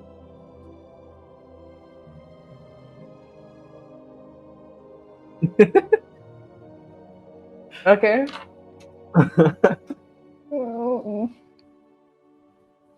Neldor, like, what is your favorite creature? My favorite creature, peacocks. Peacocks. It's beautiful because as soon as this hyena enters the spear, suddenly it starts to transform. And you see as its head looks confused as it starts to shrink and shrink and shrink, and this muzzle suddenly becomes a beak and it looks at you. And now there's like this floating peacock in the spear staring at you. It's like feathers out wide, ready in a dance. And as it moves towards you and is like trying to gain some sort of momentum, Nelda, in your head, you hear a voice says, "My child, you seek my help." Do I know if this is uh, able or is it just a random voice? Give me a wisdom check. Insight check. Give me insight. 4. 4. You hear this voice, and you have never heard Ibu's voice before. But this voice sounds soft to you, sounds motherly almost. And it says to you, "I carry power, power that I will allow to flow freely through your veins like the water that exists in these waters. My child, will you follow me? Will you be my savior?" Can I talk back? Can? Who are you? Wh- I, What do you mean, your savior? like you, I was once but a lost child. And my mother, she wanted greater things for me. She wanted powerful things of me. And in the end of it, she realized that I could not be put on a leash, that I was meant to be free. Free as that ocean you were looking at earlier.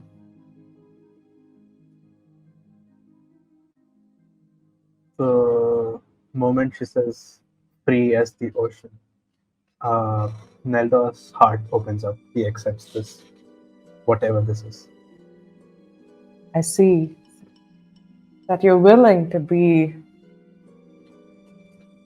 in my service. And it's weird because you feel like the veins behind you, the shrubs and the kelp almost that exists in the spear, slowly start to wrap itself around your body.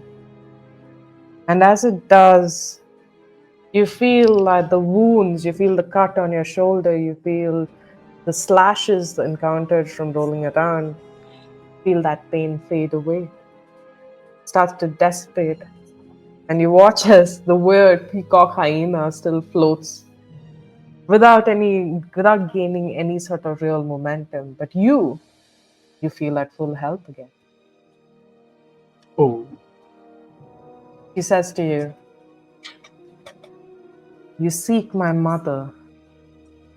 I wish you'd seek me instead." And that's the last thing you hear from him. is the goblin trapped as well? No, the goblin's still outside. Seeing how his hyena started to slowly turn into a peacock, he jumped off. So he's standing outside the spear waiting for you to come out.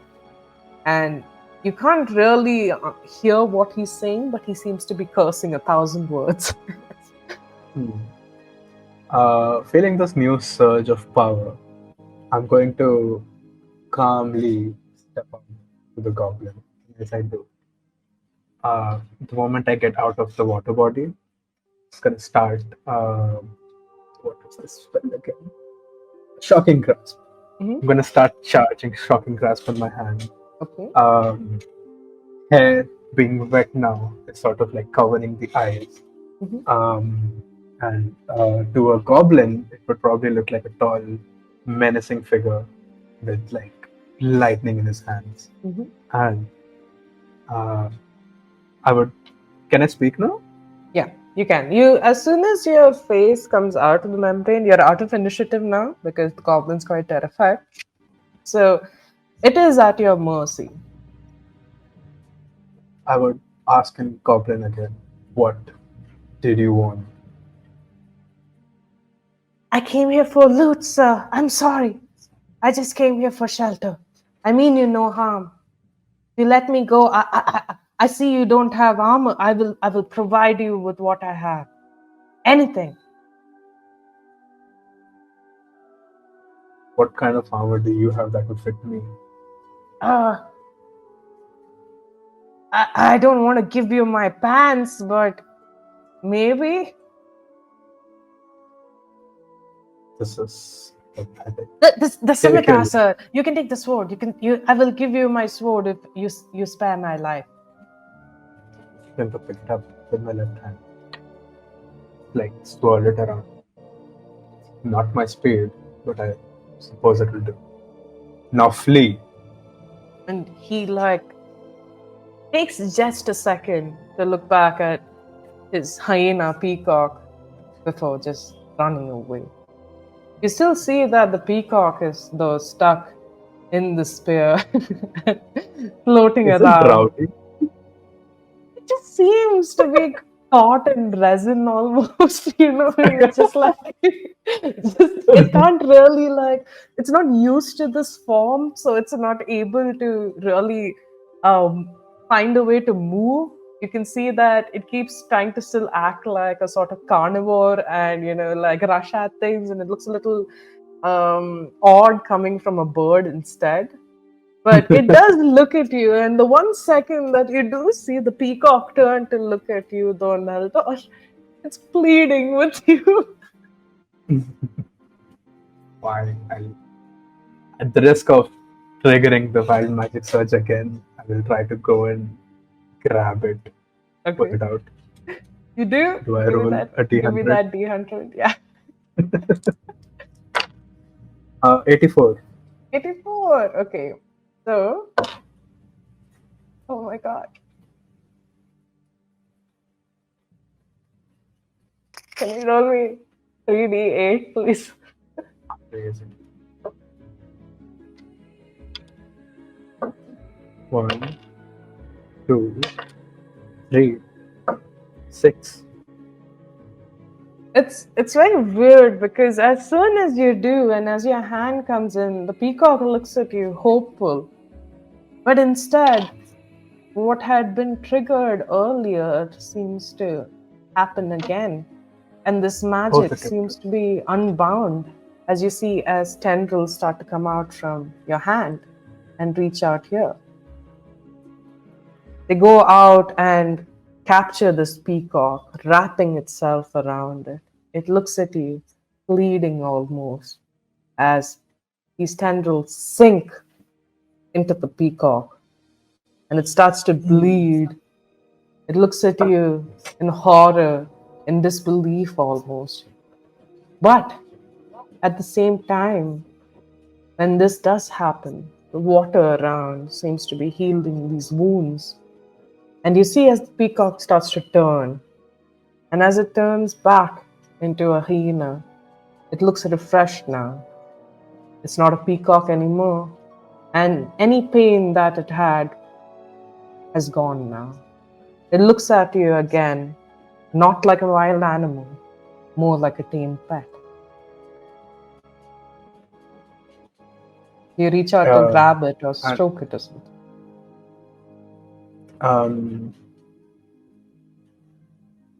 I'm gonna say, accompany me if you wish. Will you try to attack me again? And you will have no mercy. Okay. The hyena And I now, continue. being back in its original form, it jumps out of the spear and shakes itself. If you see as the droplets of water from it start to, sorry, you see the droplets of water from it start to, fall onto the ground, and wherever it has, you see that land starts to flower a little bit more, gain a little bit more green. When you walk down, the hyena keeps a close watch on you, doesn't approach you too much, but it seems to be panting a little. You do not know. Give me an animal handling check. Oh, I would. Fuck, where are my dice? Oh. 15. 15. Okay. So it approaches you with caution, but it stays about 5 feet away. As you walk through the forest, do you stop to rest again?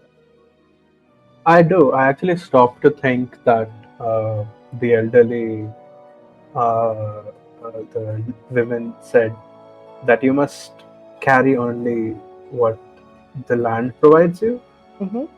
and I'm going to bury the sword. Wow, Dada. Oh my god. Okay, so you bury the sword, and in a very Excalibur motion, do you bury it or just stick it in the ground and leave it? I just stick it in the ground. And you leave it there, and there the sword rests. But as you walk through this, you think back at the voice in your head.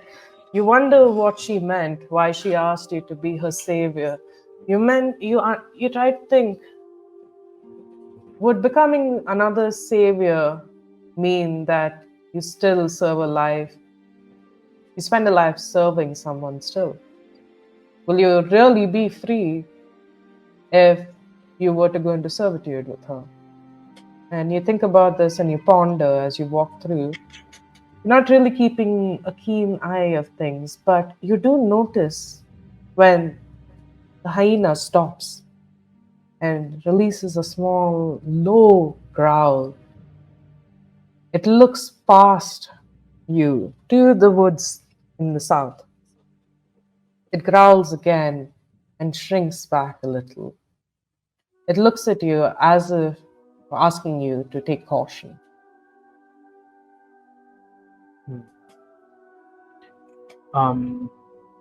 South is where the ocean is. That's not where I'm supposed to go, right? It is kind of as well. It is in that sort of direction, general direction. Okay. Oh, great. Okay. Awesome. Done. Oh, Okay, amazing. so we will actually let's have a wild magic right now. Come on, Krish, tell me. What do you get? Okay. 85. I think I rolled that before as well. Yeah, you did. So you can roll something else. Okay. 53. 53. Now let's see. Okay. Um,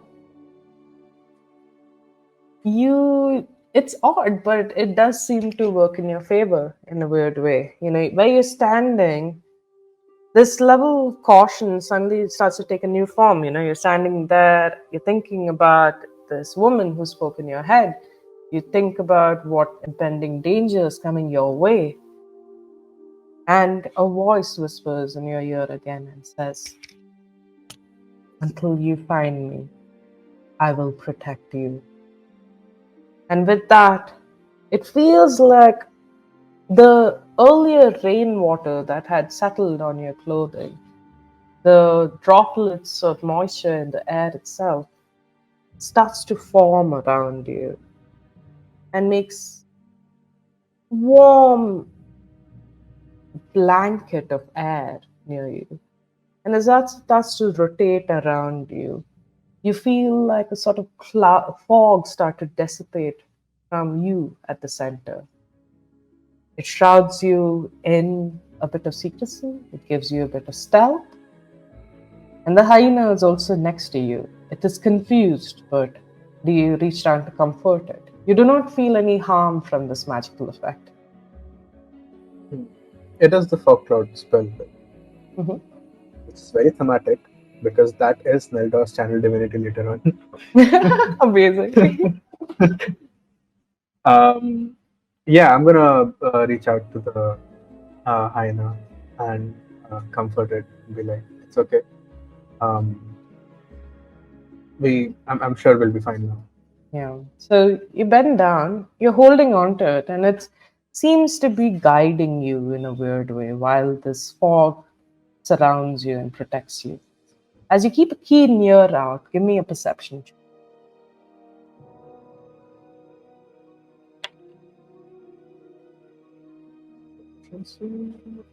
I don't know. 12. Well, you don't hear much, but you do hear the sounds of a low growl in the woods. It sounds to be not coming from something like the hyena, but a much larger cat of sorts. It looks at you and it's sniffing around. You see the hyena also sniffs the hair softly, but it seems to have weirdly grown this sort of companionship with you, even if it's just a couple of just brief moments since you battled. It stays close to you, providing this warmth to your tie almost as you walk with it, and leads you like a sort of guide dog. And when it goes walking ahead, you do hear these sounds from the side, but they start traveling elsewhere. Suddenly, far off in the distance, in the same direction the goblin had ran, you hear a scream and the sound of an attack, the sound of a short battle, quickly ended by a gasp that sounded like the goblin's dying one. Something seems to have attacked the goblin back there in the woods and has left you alone for now.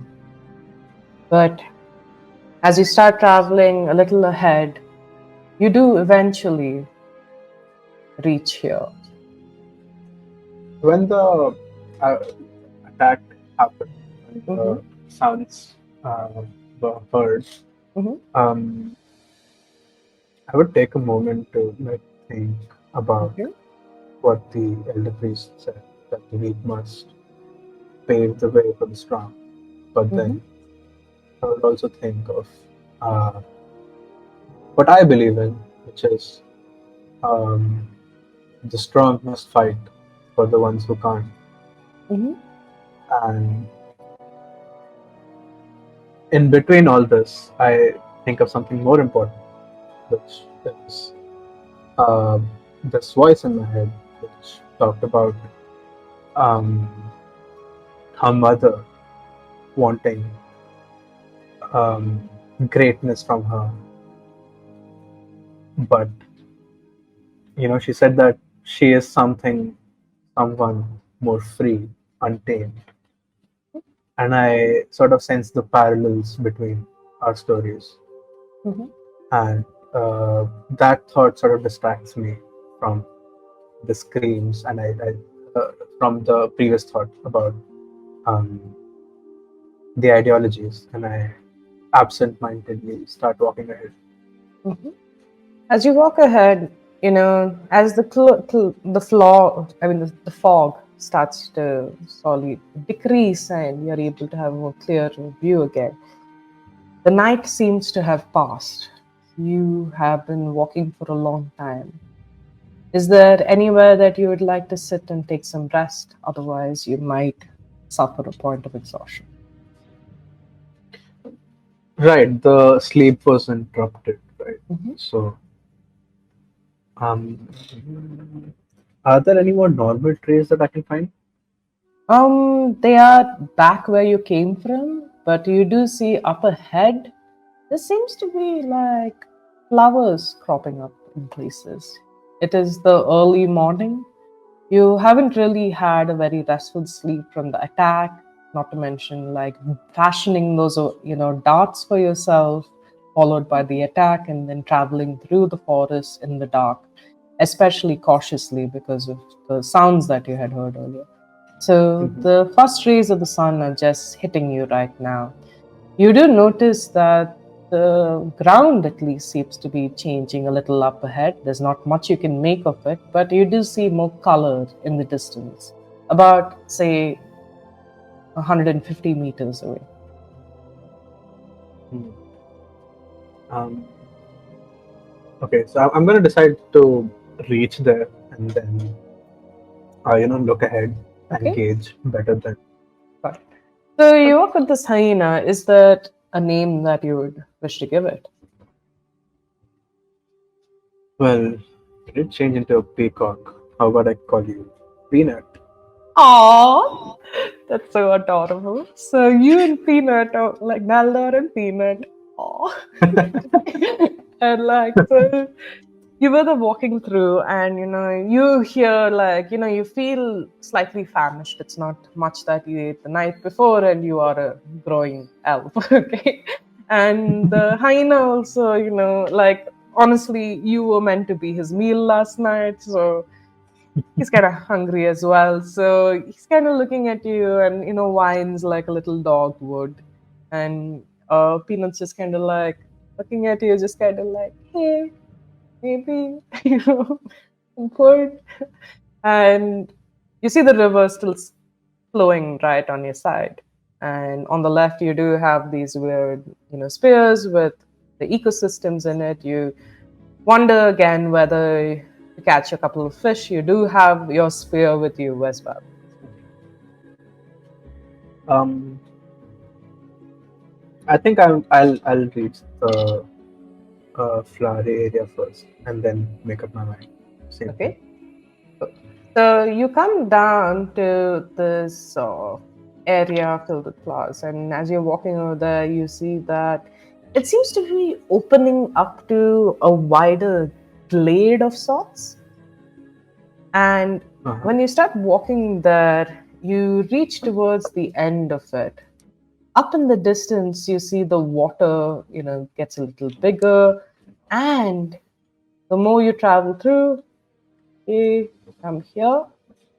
And right there at the far end, the center of the glade, you can see a statue. Do I know what Ibo looks like? You have seen representations of her before. She does seem more Uh-huh. kind of like a fey creature of sorts. Okay. And does this look familiar? It Does this look does. like? You do, and the Oh, energy coming from this place as well feels very reminiscent of the energy of your people. But oh, you are going. exhausted. Are you up for going straight ahead and or Wait, how far does that look? about, I'd say, 100 meters? Another 100 more. 100 meters. Okay, Mhm, that's not a lot. So, mhm. um, I'm gonna say that. at the sight of it, I'm gonna get sort of a second wind. It's sort of like a mission accomplished image in front of me. But as I take a step forward, I remember the voice saying, "I wish you were out to find me instead." And I wonder what it means. Where would I, um, how would I even, like, I have no idea who that is or what that is. I just know that's Ibu's daughter somehow. Um, so, yeah, just with those thoughts, I'm gonna walk ahead Okay.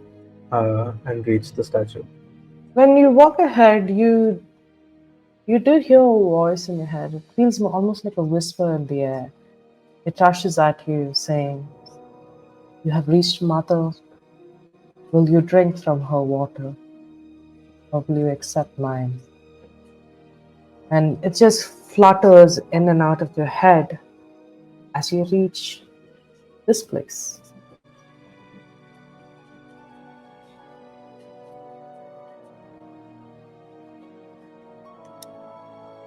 Let me put you there.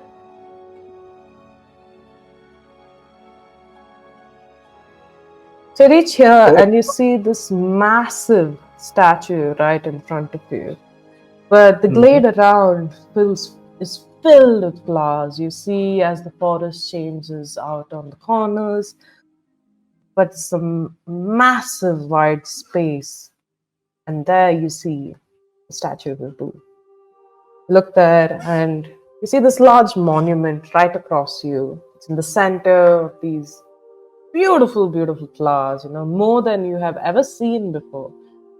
And in the center is the statue of this voluptuously beautiful woman. She's not quite tall, not really slender as well. What is odd about her, though, is her legs. They have a sort of goat like appearance to them. Her hair is long, and even though colors haven't really been kept to the stone, it takes on a sort of silverish glint almost. She wears no clothing and only has her hair to wrap around her in a sort of arrangement. She holds a staff in her hand, and her head is bowed as if in prayer. Even from here, even though you cannot see her face, you have an idea that maybe those lips are curved into a smile.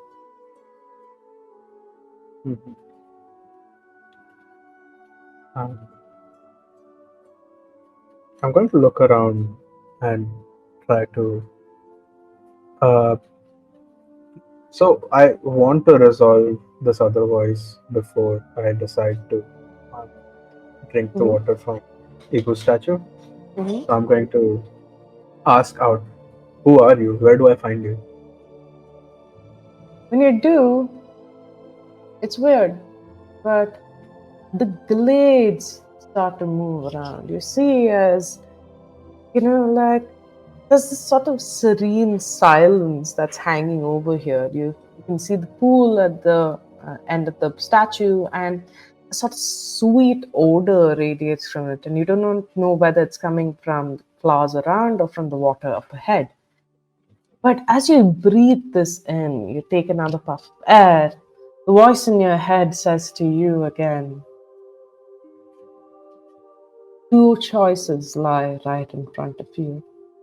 One is an end to a new beginning. The other is a path to a new life.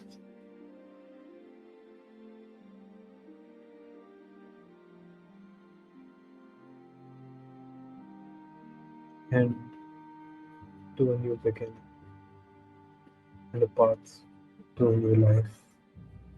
You look up ahead and you're quite the attentive one, Neldor. You look and you notice Ibu's statue stays there with the fountain at her feet, the fountain you are to drink from. But something else also catches your eye, the water that streams around the statue. It's the same river, the river that's seemed to call to you, the river that you know will eventually meet the sea.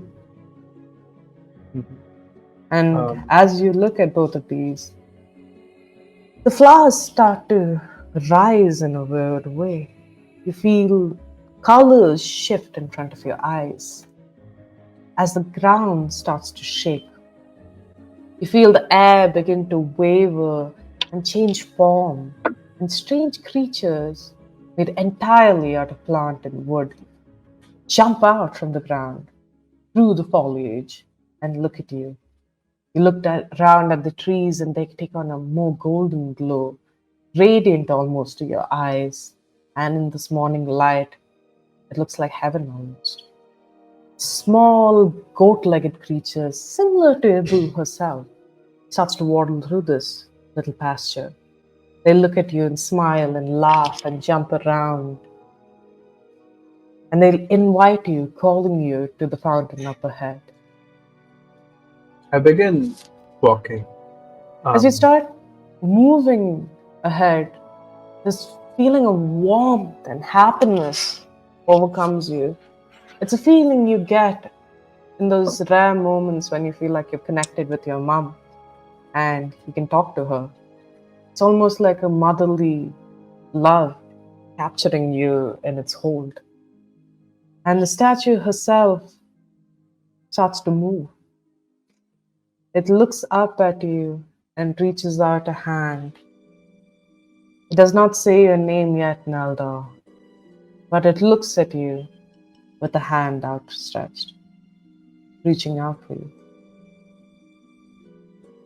as I continue to walk, I think about the goblin I encountered, and I think about what uh, Ibu wants. Nature prevails, um, but the weak pave way for the strong. And I remember that the other voice wanted me to be the savior, and that sort of is aligned more to my um, sort of way of thinking. And I think how I could have, I should have gone back to the goblin and saved him instead of walking ahead if I just listened to myself instead of what others tell me.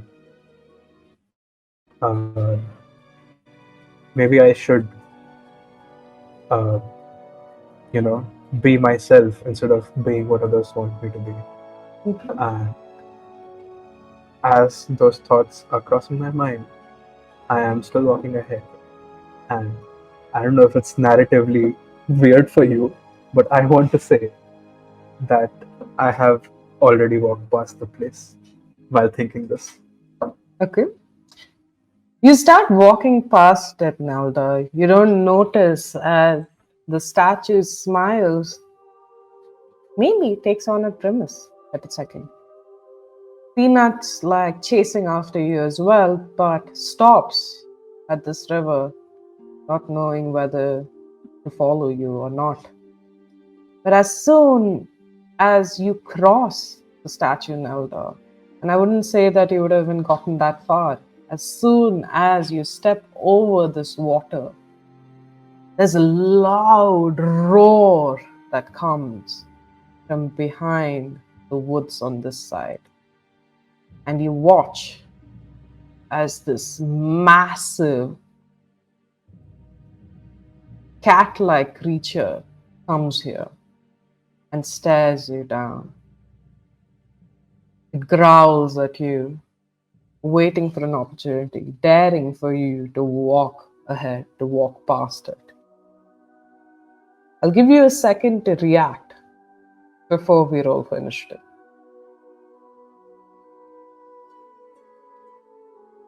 React to this? How? What? Um, I will would have come back to my senses at this point and seen the statue where I was supposed to go is like I'm moving past it, and uh, I realize more and more about the conflict I have in my head. But I think I might have made up my mind now. Mhm. Uh, and this looks like the final obstacle to get past. So I am going to ready my spear. You ready your spear, and this creature looks at you, and it's weird almost because, unlike the hyena, of course, that you had to kind of force into submission, this creature looks at you with seemingly intelligent eyes. It looks at you and growls, almost daring you to take another foot away from Hippo's statue. It looks like it's challenging you to walk away, or maybe forcing you to stay and drink. You're not too sure yet, but I'd like you to roll initiative. Yes. That's a natural 21. 21? Amazing! Okay, yeah, you got like. I was just thinking, would you get higher or lower? So that would be you first. What would you like to do? You see this creature, it has not taken to attack you just yet, but what do you want to do? I will ready my action to Okay, attack it the moment okay. it's in reach. And I'm going to move. Like looking at the creature, take a Yeah. side step away from um, the idol. Okay. The So fountain. you, as soon as you take a step away, it looks at you and growls and starts to move towards you. You have an inclination that it is going to make a pounce, especially having faced that hyena before. You do feel like you could recognize the pattern with the way that most of these creatures act. Can I, with my bonus action, command Peanut to flank it from behind? Give me an animal handling first. If anybody wants to help him with this, oh, you get one reroll, Kush. Okay, so this was an 11. I'm going to Okay, reroll. go for it. Okay, this is a 14. 14. Perfect. Yeah. Do you have any like bonuses to it? I don't. Okay, but that's still good enough. I mean, you are literally -1 level. Okay, so you look at Peanut and you yell at him and command him to. What do you command him to do? What do you yell at me? Go get them from behind. It's a little confused, but it understands what you're saying. And wait, let me see if it. Oh my god! Peanut and you had good roles, okay? Like, so Peanut's actually going to move, and he can go. How would Peanut go? Peanut is going to. Okay, actually, do you want to come? You can move Peanut. He has 50 feet of movement. 50 feet on. Will he If step you, on the fountain? yeah, he will. Okay, then he will. But He he'll may. have to jump, so it's like kind of like a half movement sort of thing. Oh, it's like a high fountain. Then in that Yeah, case, I'll move him it's like from more the like side. there are two levels to the fountain. There's one which is the hollow base with the water, and then where the statue is resting upon. So that's a little bit of a higher platform. Uh, uh, Peanut was here, right? Yeah. Okay, so that would be. Yeah, it'll be able to move till here without touching the fountain. Awesome. So that is Peanut's movement for now. I will just send you Peanut's sheet. You can use it. The hyena. So as soon as that happens, this huge cat in front of you takes its turn to now like make a rush towards you. The first thing it does is, let me see, can it reach you? Oh, it can. So you see as it jumps from this tree line down onto the fountain base here, giving it a bit of a height advantage. After which it looks at you and pounces directly upon you. You must give me a strength saving throw. Also, I would make an attack when it's in reach. Okay, yes. You're holding the attack, right? Yeah. Okay. So should I roll the save first? Yes. The save is a natural 19. Oh, beautiful. You do save that. You That's can cool. take your action to hit it now. So impale it essentially when it's coming down on you. That is a 17 plus 1, 2, 3, 4, 5, 6. 23 to hit. 23 hits. And a 200 spear attack would be at least 8 plus strength. Awesome. 7 plus 4 is 11 points of piercing. Amazing. Wow, that is a fantastic blow, really.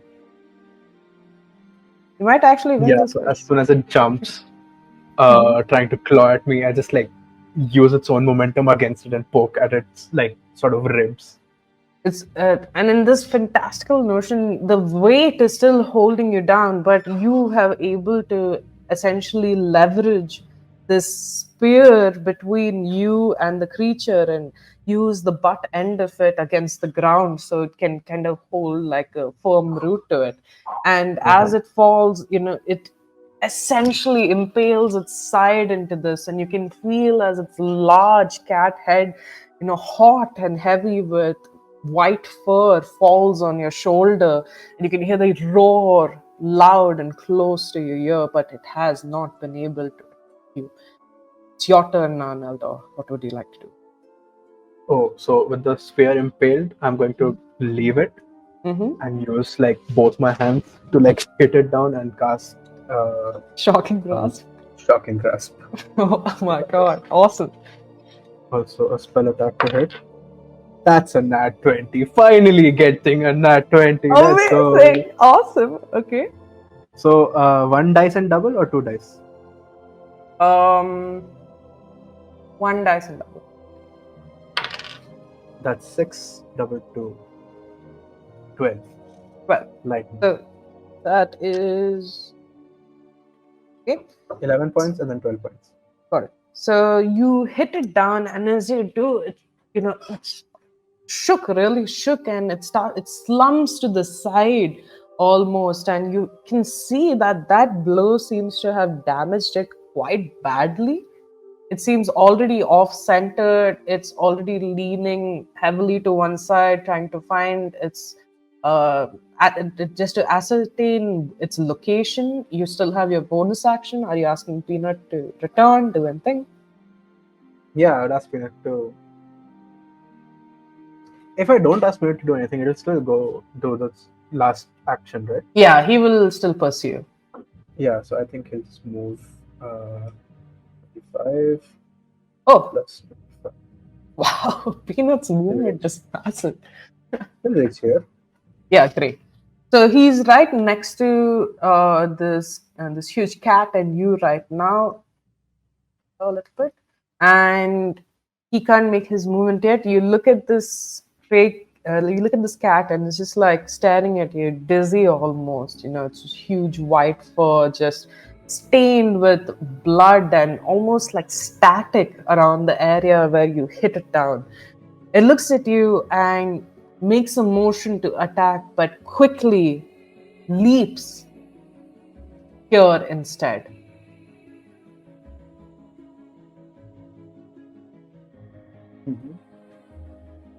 Will that opportunity attack? I'd say yes. That's a 3 plus. I don't know. 3 plus 6, 9. 9. It does not. Unfortunately, you try to, but it's able to. Oh, but I think it will get opportunity. Will it get opportunity from the hyena? I will say yes. Yeah. So the hyena can attack it. What is its? Oh, sorry. Oh, wait, you sent me somewhere, right? Yes. +2 to hit, reach 5 feet, 1d6. Nah, that's 4 plus 2. Not gonna hit. Doesn't hit. So it tries to capture this cat's leg, but that cat's able to quickly evade it. It jumps into the bushes here. You can't see it anymore, and it seems to be hiding there. But you do see like a sort of light as it jumped right there. You feel like a sort of magical effect take place or such. But you do have an understanding that it's doing something there. It's back to your turn now, Neldor. It's 2. First, I'm going to command Peanut to go and Go Investigate. inside the bush and try to find it. Okay. So that would happen first. Mm-hmm. What do I roll? Try to jump inside the thing.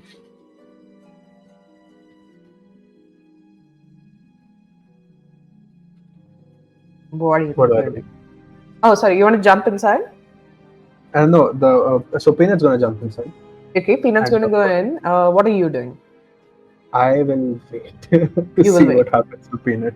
Okay. Peanut rushes in. You can't see what he's saying right now, but essentially, what Peanut pays witness to when he goes inside is that he notices that this stray cat is like sitting over there, and licking its wounds, and just kind of like licking its hand and like patting its head where you had like hit it on the head.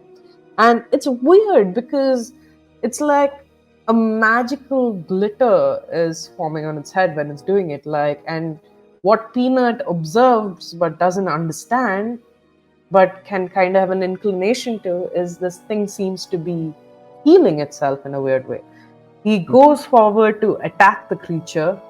How you can roll to hit? That's 18 plus 2, 22.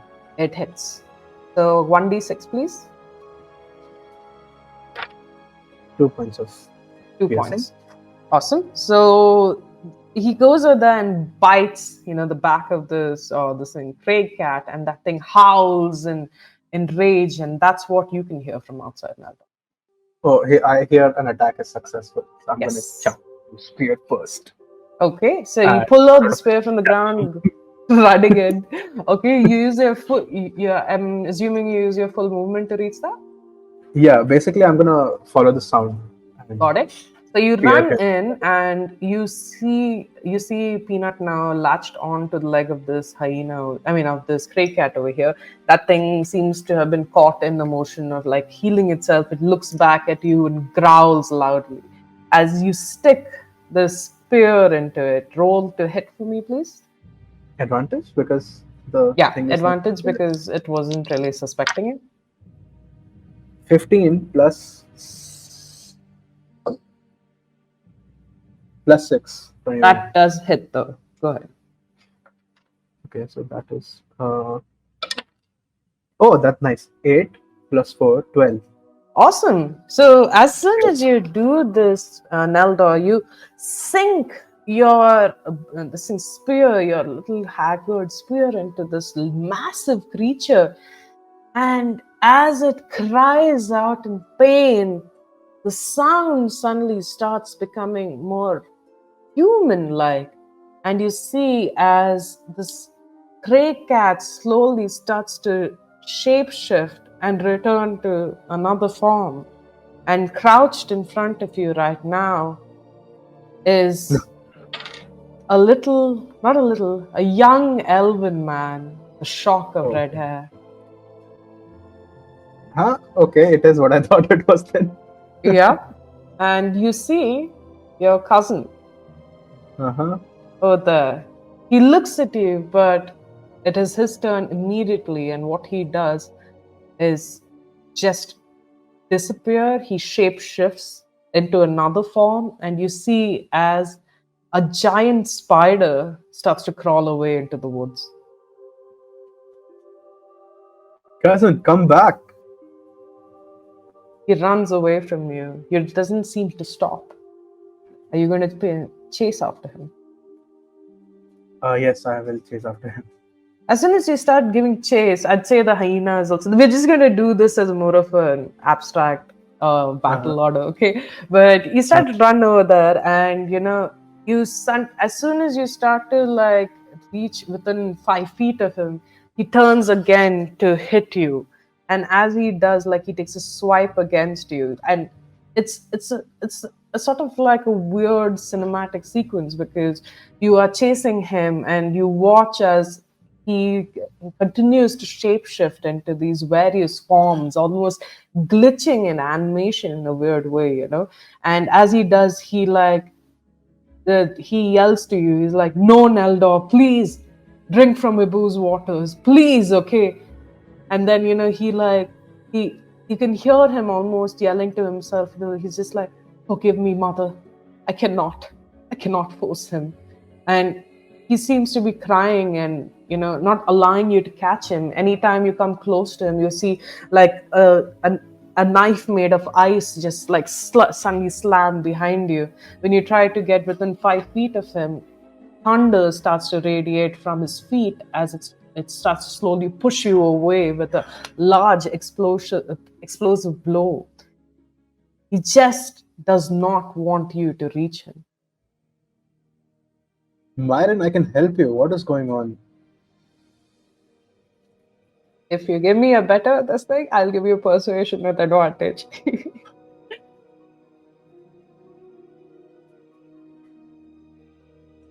I cannot drink from the fountain of ego. It is not what I am meant to be. I think I have found my path, as you told me to. I am meant to be a savior. Is that good enough? That's good. That's good.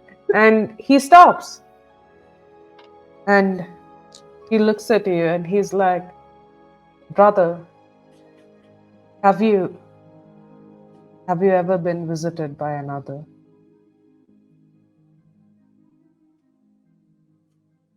Another? What do you mean? Another who seems like Ibu, powerful enough to be heard herself. A goddess that whispers, and he looks at the water next to him flowing and it says, who whispers in the water? The Ibu's daughter. You know her, and he looks at you, and at this point, you see as he's clutching this dagger by his side, one that you hadn't noticed before. He looks at you, but he says, what has she told you? Are you going to?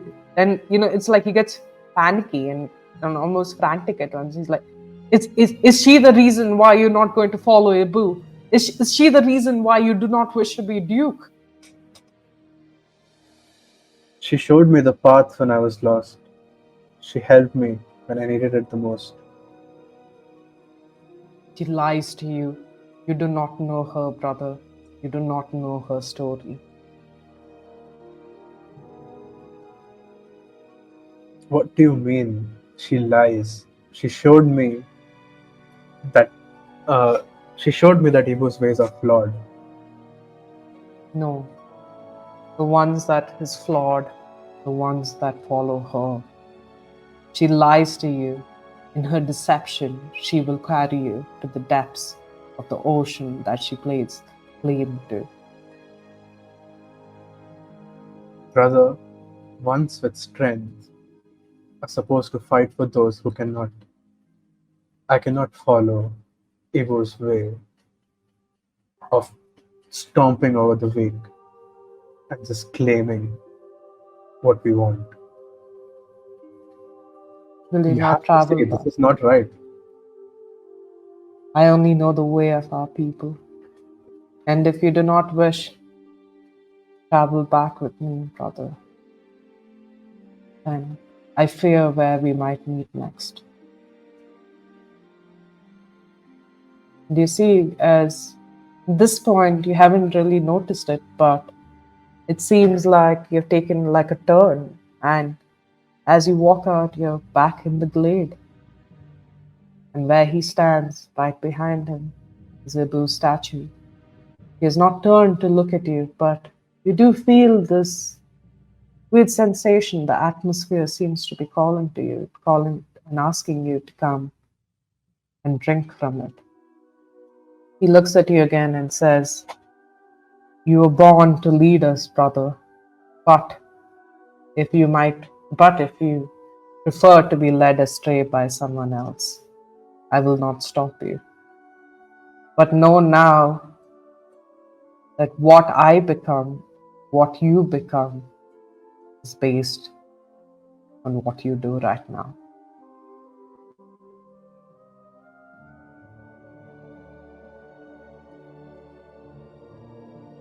Brother, you are far more compassionate, far more caring of our culture. and far more understanding of everything that happens in this kingdom. You are more fit to rule than I am. I do not understand the ways of our people, and I do not think I belong here. Well, there is so much more to see, so much more to do outside. It's just, you have to do it. It has to be you.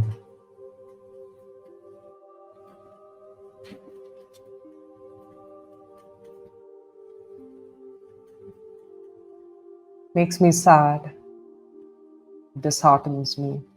But we might have been raised pit against each other. And in this 1 year, I have found comfort in your presence, brother. When I call you brother now, it's not because of duty or loyalty. It is because of shared emotion. And I do understand your heart is not in this. I worry that while we might have lost you as a protector, you might come to inflict worse on us later. Promise me, no matter what your new goddess demands of you, promise that you will never lose your way and stick to what you told me today. You will protect the weak and provide them with strength. If you do, brother Neldor, I will not hold you. It is what I'm here to do. Have faith in me, brother. He bows. And you see him walk away. As he bows, I'm just gonna do the forearm grab thing. He looks at you and you can see like tears welling up in his eyes, and he just pulls at your arm and gives you a full roundabout hug. And he says, and I say, um,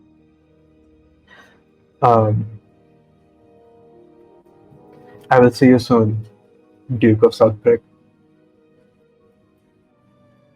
he looks at you.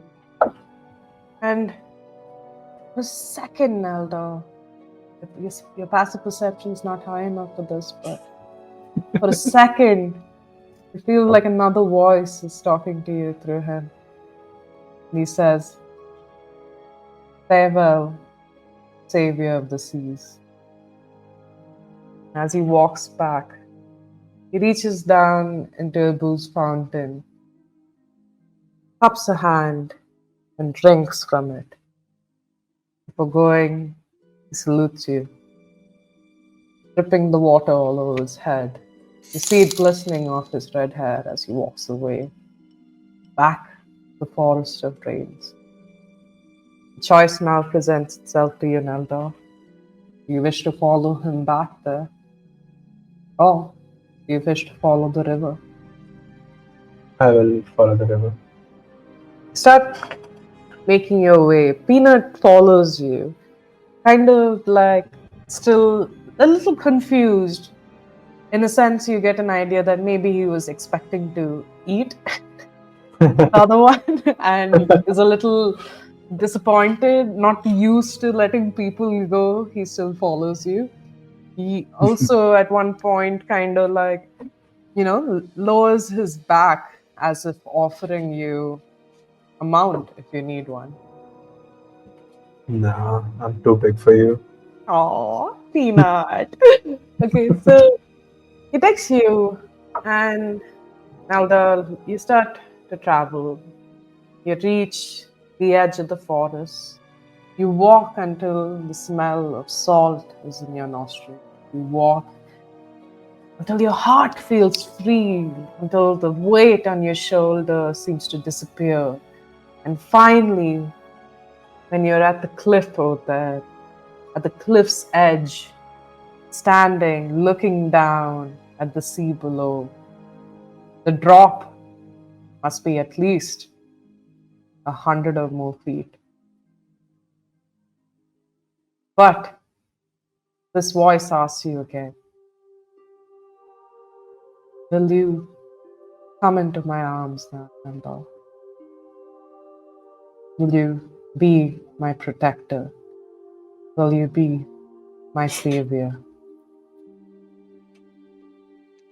I look back at Peanut and I kneel and I put my hand on its head and I say, uh, "It was fun hanging out with you, but you should go back now, find some food, have a good life. He whines sadly, but Hope waits, to see you around and sometime." he turns around, looks at you, and, sadly, he walks away back into the forest. Is there anything you'd like to give him before he goes? What happens? I have fish bones. I don't think I have anything. As I watch him go, I'm gonna take steps back and he's gonna say for dramatic reasons. I'm gonna know when I'm at the edge. Okay. And the moment it disappears, I'm gonna just lean back and fall down Okay. into the arms of this voice. Give me a constitution saving throw. Oh my god. No, I'm kidding. I'm kidding. I mean, you Told turn you were into a kidding. fish. You I turn rolled into. a 2. So as you fall down into the depths of this water, you feel free at last, Neldor. You look around you, and though the walls of the cliff are still there, quite close by, but every other direction you turn is free. It's freedom all around you. You feel like this light start to envelop you as the waves turn around you in a sort of whirlpool. And it does.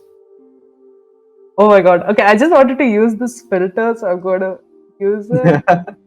But I don't even know which is the right filter anymore. Yeah. So as you open your eyes and look around at the sea, a face starts to appear in front of you, almost behind this vial of water. And it looks at you.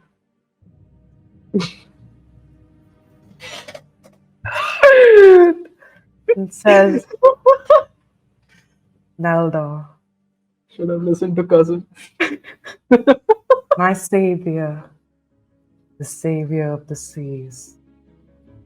From this day forth, you shall be my paladin. And as she touches you and strokes your cheek, a sort of mist captures you, and you feel that I don't think we have any more roles right now. So that moment while she's staring at you and tells you, you are my paladin now, Neldor, you feel this sort of weird mist trap you, start to take you upwards. That earlier coverage, that protection that you had, seems to be yours now. And as you open your eyes, it's strange, but you find yourself on a plank of wood. Just a stray plank of wood. You still see the space looking down at you from the water when you look, and these arms seem to reach up like a siren almost and touch your chest as you sit on this plank of wood.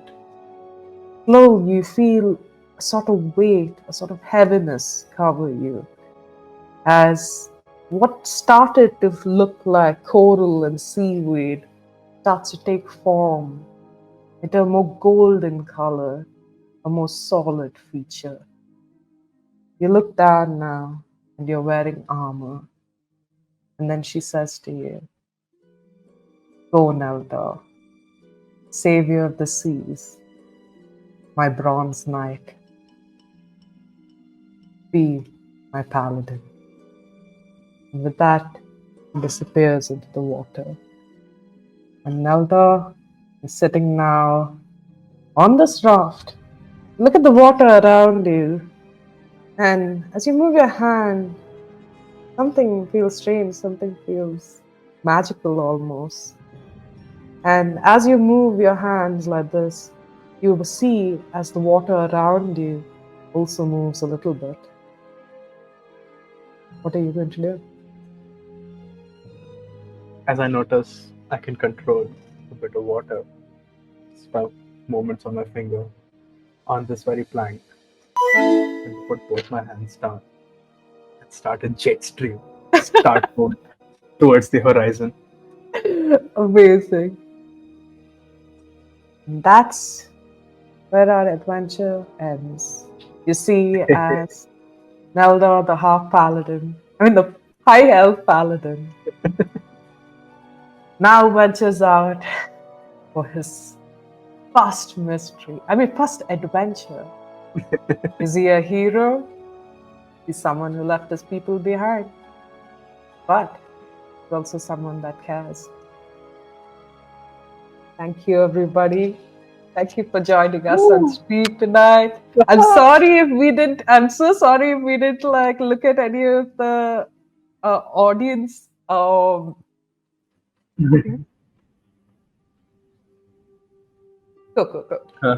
Let's do some role play until then, Leonardo. How do you sail through these waters? Where are you going right now? So you discovered you are now level 1 paladin. And you have a reason for why all your gifts came to be. And I'm going to remove this filter because even I'm kind of terrified of it. Okay, cool. Yeah, no. So, if I know the map of our world, I should probably see it. But oh yes, actually, let me try and see if I can bring up that map. Yeah, what's the closest island from where we are? We are in Gromstorm. Sorry. Yeah. Oh my god, I can't find the world map right now. But yes, so now though you are essentially just traveling, in a large empty expanse of water. There isn't much that is happening to you, but you do discover that you can use magic now. You can fashion things out of water. Is the things that you attempt to explore as you are on this raft. Yeah, while on the raft, obviously, I'm gonna have the thought that why am I even on this raft? If I can control water, I'm just gonna stand up and take a dive and just start swimming full throttle from there. It's like I was not going to let an island stop me. Why would I let a plank do that? You know that you've already like suffered one level of exhaustion, and now it's just getting added to that. And It doesn't matter anymore. swimming infinitely through the ocean. If we have like audience with us, what is one random thing you want to see happen to Nelda right now?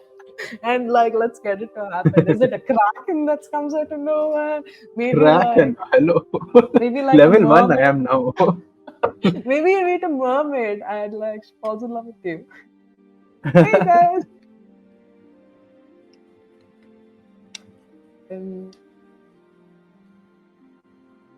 Yeah, so you sorry. I don't know. I haven't even checked the chat. I probably should have.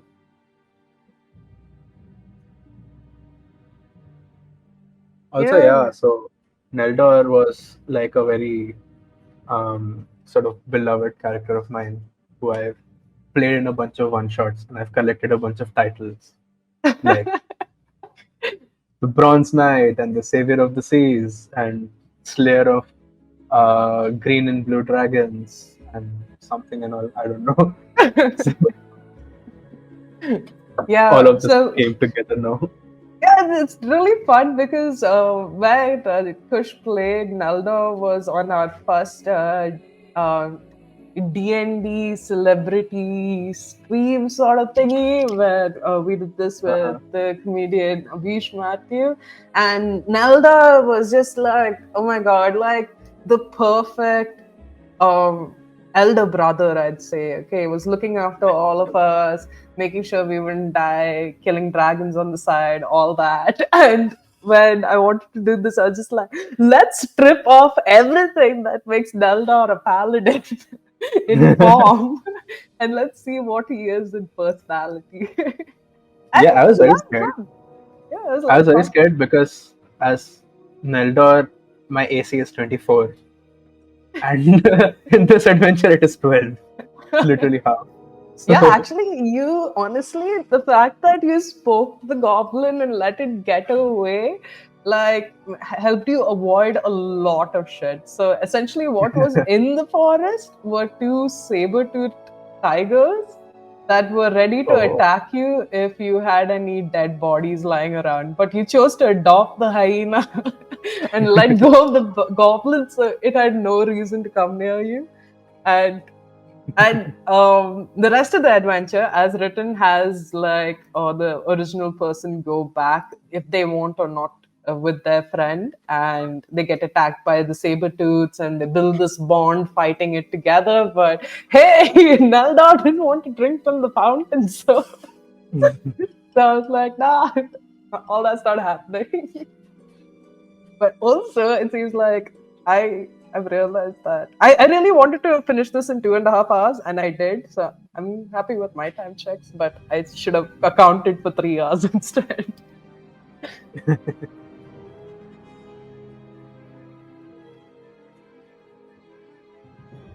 Awesome. Thank you everybody for watching us. I hope you enjoyed our session. We had so much fun doing this, and honestly, this is the first time I've ever done a D&D Duet.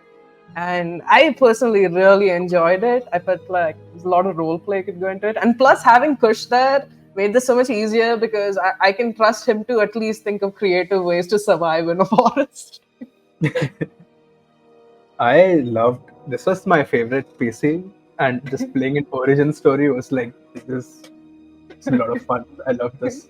Awesome. Yeah, we should do this with all the other characters too. It'll be damn fun. Thank you Origin story. everybody for watching. Thank you so much for supporting the stream with your donations and just by being here. And please, like, this is going to be going on for another, 19 hours, I guess? Many hours. Yeah, 18 hours. So, like, catch our other streams as well. There are fantastic people playing. And a huge shout out, especially to Nick from Natural 20 Games Mastery for like organizing this whole thing and getting us all together. And thank you so much, Nick. Like, I know how hard like the last couple of weeks has been putting this together, but oh my god, it's been great being a part of it. Thank you for inviting us, and so glad here to help support Ukraine and Project Hope. Thank you everybody for watching us. Good night from India.